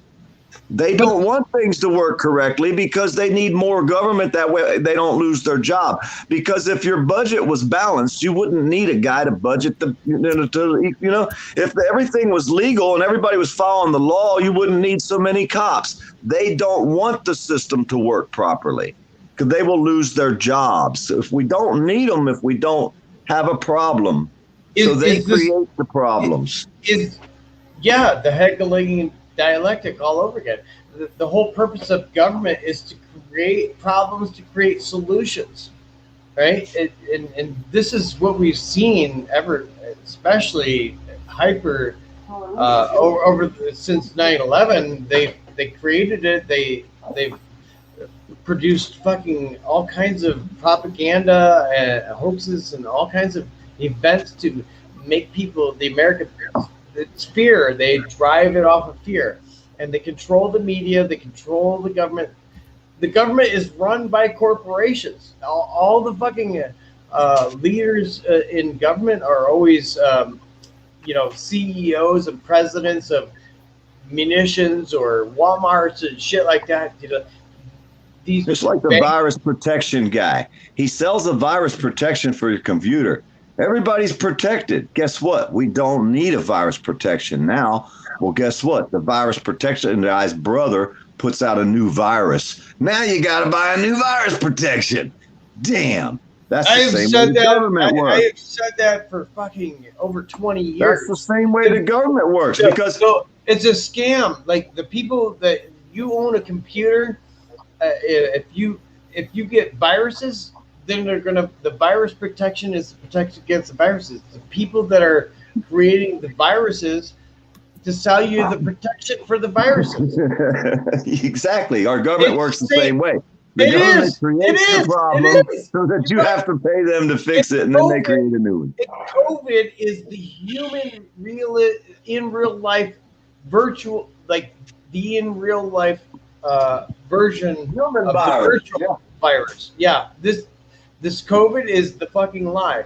They want to sell you the fucking virus protection when they created the virus, if it even exists, or even if it does exist, it's not even as near legal as they projected as.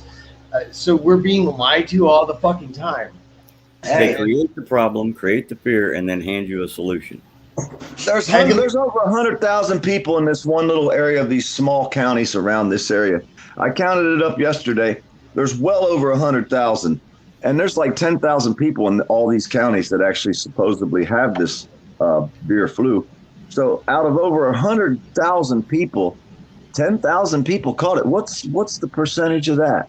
A couple 100,000 people and 10,000 people that might have got sick. Well, not a very high percentage is what I'm saying. It's already been scientifically proven that the tests themselves are so inaccurate that they could just be construed in any fucking arbitrary number that they want. And the media pushes it. Three of my friends went and sat in line with their cars, and they fucking filled out the application. They sat there for hours. All three of them left. And this wasn't all at the same time, and they weren't together. They don't even know each other. And they all left. They never even took the test. They all three got positive results in the mail. Now you tell me. Come on, man. This shit's so fucking blowed out. There's even been examples that they send in fucking apples and oranges, bananas or shit like that as far as DNA test, and it comes back as proof.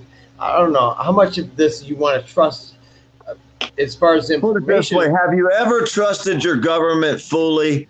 And if you're not, why would you now? And go to the hospital where they're giving out a free fucking shot and ask them for 1 or 2 aspirins. Say, I don't need the flu shot. I just need 2 aspirins for free. Could you give them to me? They'll probably have you trespassed just for asking. They'll have you arrested for begging, for fucking like they did the naked cowboy guy. They fucking arrested him for panhandling because he's standing there and people are putting money in his guitar and he's taking pictures with them. Been there for fucking down there in Daytona doing this every year for shit, probably 20 years, at least 5 that I can remember. Hey, but Farmer, do you see my new avatar picture? Oh, I seen that. You sent that to me yesterday with the apple fritter. I wonder what the breeds are that's mixed with it. You figure it's going to be the apple pie type of version, but what else is with it? Have you researched it? Well, what's the percentage? My little baby is going to be due in early as June. I got a dozen of them. I'll research it. I've got a grower in Oklahoma that put together a little something for me. So Too Tall's going to have a baby in June. Breaking news. Happy pregnancy, by the way. Happy pregnancy. Yeah. I'll check it out for you. But there's if you look on Weed Map, there's a place in Colorado. Hey, you want to know what you got? I'll tell you real quick. Apple fritter, also known as apple fritters, is a rare, evenly balanced hybrid strain, 50% indica, 50% sativa, created through crossing the classic sour apple times animal cookies strain. Animal cookies and what? Animal cookies and let me go back. See, I have a terrible memory, man. I'm fucked in the head when it comes to memory. Sour apple or something. I got it right here. It's apple. What is apple, animal cookies and what? Let me bring it up again. Animal cookies and sour apple. Sour apple and animal cookies strains. That's the 2 strains. Sour apple, animal cookies. And it's a 50-50 hybrid. It says a rare, evenly balanced strain, which means half sativa, half indica. Yeah. That's what you got. I've been smoking weed for so long that it doesn't matter the flavor or the strain, as long as the THC is at a certain point, I'll get high. And sure enough, if I roll up a roach joint, I'll probably still get high. And man, if you quit smoking for a year, you take 2 fucking hits off a really good joint, you'd be laid across the seat of your truck saying, "Damn, I know why they call it dope now." It doesn't matter if you're a regular smoker or not, but you're right. But if you're used to being high, even if you take a 2-3 year break or something like that, the first couple hits are going to get you lit. Yeah, I would tell somebody, why did I take 3 hits? I should have only took 2. But that's after you quit for a year. And who wants to quit for a whole year just to get that high? I don't know. You can't smoke yourself to death like you could like alcohol. No. So, I feel like at this point of smoking for 20 years of my life, that if I smoke any weed, I don't care how much of it I smoke, I'm not going to be able to not function. You know what I mean? I'm going to be able to function as normal, but maybe in certain altered states, maybe I'll communicate differently or something like that. But I want to invent a machine that I can get high while I'm sleeping. That way, when I wake up, I don't have to smoke a joint right away. You should just have maybe like a. No, I don't even want to say that. Like, get you a COPD machine. Edibles.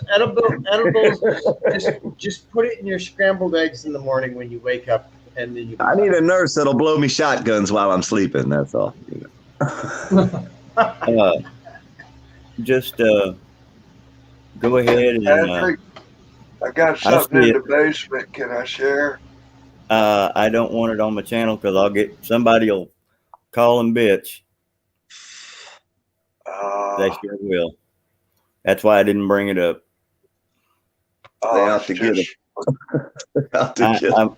I'm the guy they bitch about. So We Oh, could talk about wheat growing, though, if you want to talk about wheat growing. but Ronald Reagan said it best, though, to get back to what poor Dirt Farmer was saying. He said the 9 most scariest words in the human vocabulary is "I'm from the government and I'm here to help." Yep. Yeah. all right, If you was to put the United States government in charge of all the sand in the desert, we'd be out of sand in a week. You know how long I've heard that cliche statement? You guys are older than me, and you guys have heard it even before me. So, we're talking 50 years of that, that Hey, our same. grandparents weren't the smartest fucking people on the planet, and they weren't the dumbest, but they never trusted the government. At least none of my relatives ever did. Why in the hell would anybody want to start now? Well, especially when our grandparents fucking were part of and understanding the whole JFK thing. So, And once they went to war, my grandparents were fucking on Navy ships and fucking. well, Marines and shit. here we are in my generation. I've been first Gulf War, and then ever since 9/11, we've been in a perpetual war. It's all of our generation, all of our generations can see this. Hey, they and- helped the homeless in Jacksonville the other day. They had $650,000. They was going to take these people out of these tents and put them in hotels. By the time the shit got over and they got the fence up, they put them all in a big warehouse on some fucking, looked like some kind of cloth cots that with metal frames around them, barely wide enough to fit a full-grown man. And they're going to stick them all in this big old warehouse. Only 87 out of 150 chose to stay. But either way, they blew that $650,000 real fucking fast. PDF, when you were in prison, when you were describing this earlier in the stream, they had different levels in the prisons, right? They had you're trapped forever, and then had prisons like where you can go over here and work on a minimum farm. security, maximum security, shit like that. Yeah, you can even go out and farm, do that kind of work. well, You say can the run. minimum security, you're not behind a fence. Maximum security, you're behind 2 fences or 3. With razor wire and all that shit. Yeah. See, I wasn't in one of them. I was in a minimum security. I was on an Air Force base. Huh? So treat this world in the same way. If you know enough, you're going to be on the easy farm. And if you are a hard-headed fucker, you're going to be behind the two fences. So I'm a ghost in this prison, and I'm. Guys, Too Tall's trying to say something. I'm beyond. I know he is. I just want to finish real quick. I'm sorry. I'm willing to listen. I've been seeing this shit long enough, which I think that you guys all are, well, except for MMP, because you're only a year and a half onto the YouTube scene. But I've seen this world for long enough, and I'm a ghost in it, and this is a prison, and I'm on the easy farm, and I'm on like the outside of the easy farm. I'm on that side of the fence. What do you want to say, Too Tall? Oh, fuck off. Well, one, I put a link to the video I was wanting to share there. That was just my trip to the medicinal growers in Oklahoma that I visited. That's what I was wanting to play. Okay. Shit, I'm watching it. There was something else I was going to say, but I fucking forgot. I'm sorry about that. Yeah. Well, was it regarding growing of weed or something like that? I did go kind of all over the place on that, honestly. yeah. Well, that's what part of what you were saying was the making it easy part or the making it hard part. Okay. The part you were talking about, your levels in prison. There are 6 levels for most states, or levels of incarceration. There's 5 levels from minimum to maximum, and then you have 3 levels of supermax. Okay. Oh, wow. When I was in Missouri, I was in a minimum level, and I was a minimum level where I was allowed to do farm work. But I had a skirmish or a escapade with an officer, and I merely frisbeed my bean tray, your metal tray, that I flipped it down the walk like a frisbee and caught the guard on the side of the head and cut off half of his ear. Damn. That wowed me up to level 2 supermax. Oh shit! That's like a jump at like 5 levels at that point. Yeah, and I was down in the basement up there behind the walls of Missouri Penitentiary. Pat, who was that boy that ran across Missouri and into Oklahoma with that big time chase that lasted for a couple of months or whatever? That I was the can't longest. remember. That's been quite a few years ago. I was in a cell next to that boy. We used to fish and line back and forth between each other.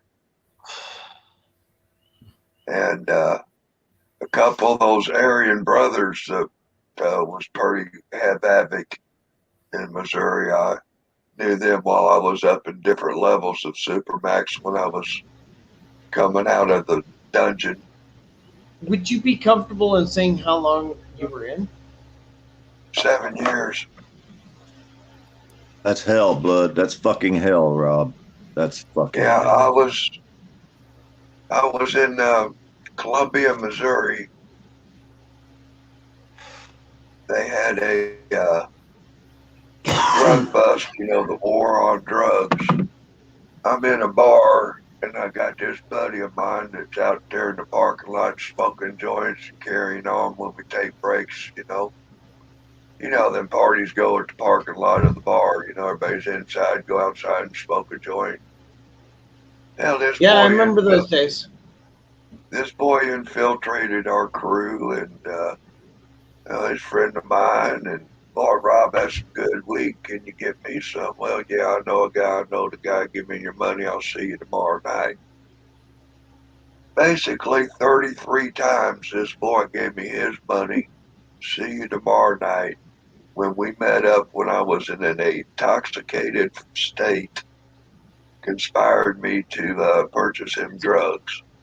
It's a bar, for fuck's sakes. It isn't entrapment.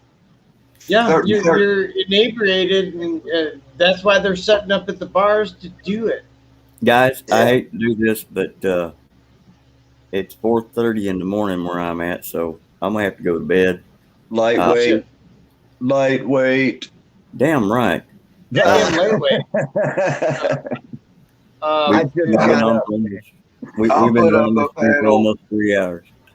I'll put up a panel if you guys want to continue. I'll put up a panel.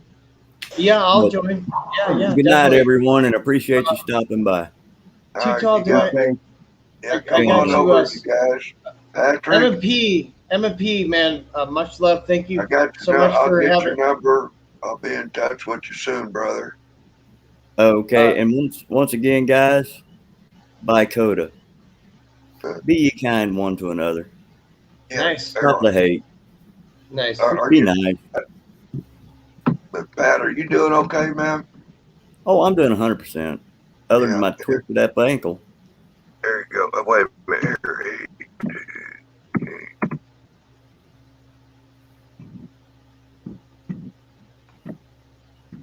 I got you sub, by the way, Too Tall. Yeah. So if you want to go live, I would love to come and join you. I'm right. This is my prime time of day. So. Patrick. Yes. There's my number in the chat, in the privates. Okay. Yep, Poor Dirt Farmer already sent it to me. Got to run, guys. Okay, brother. All right, peace. Yep.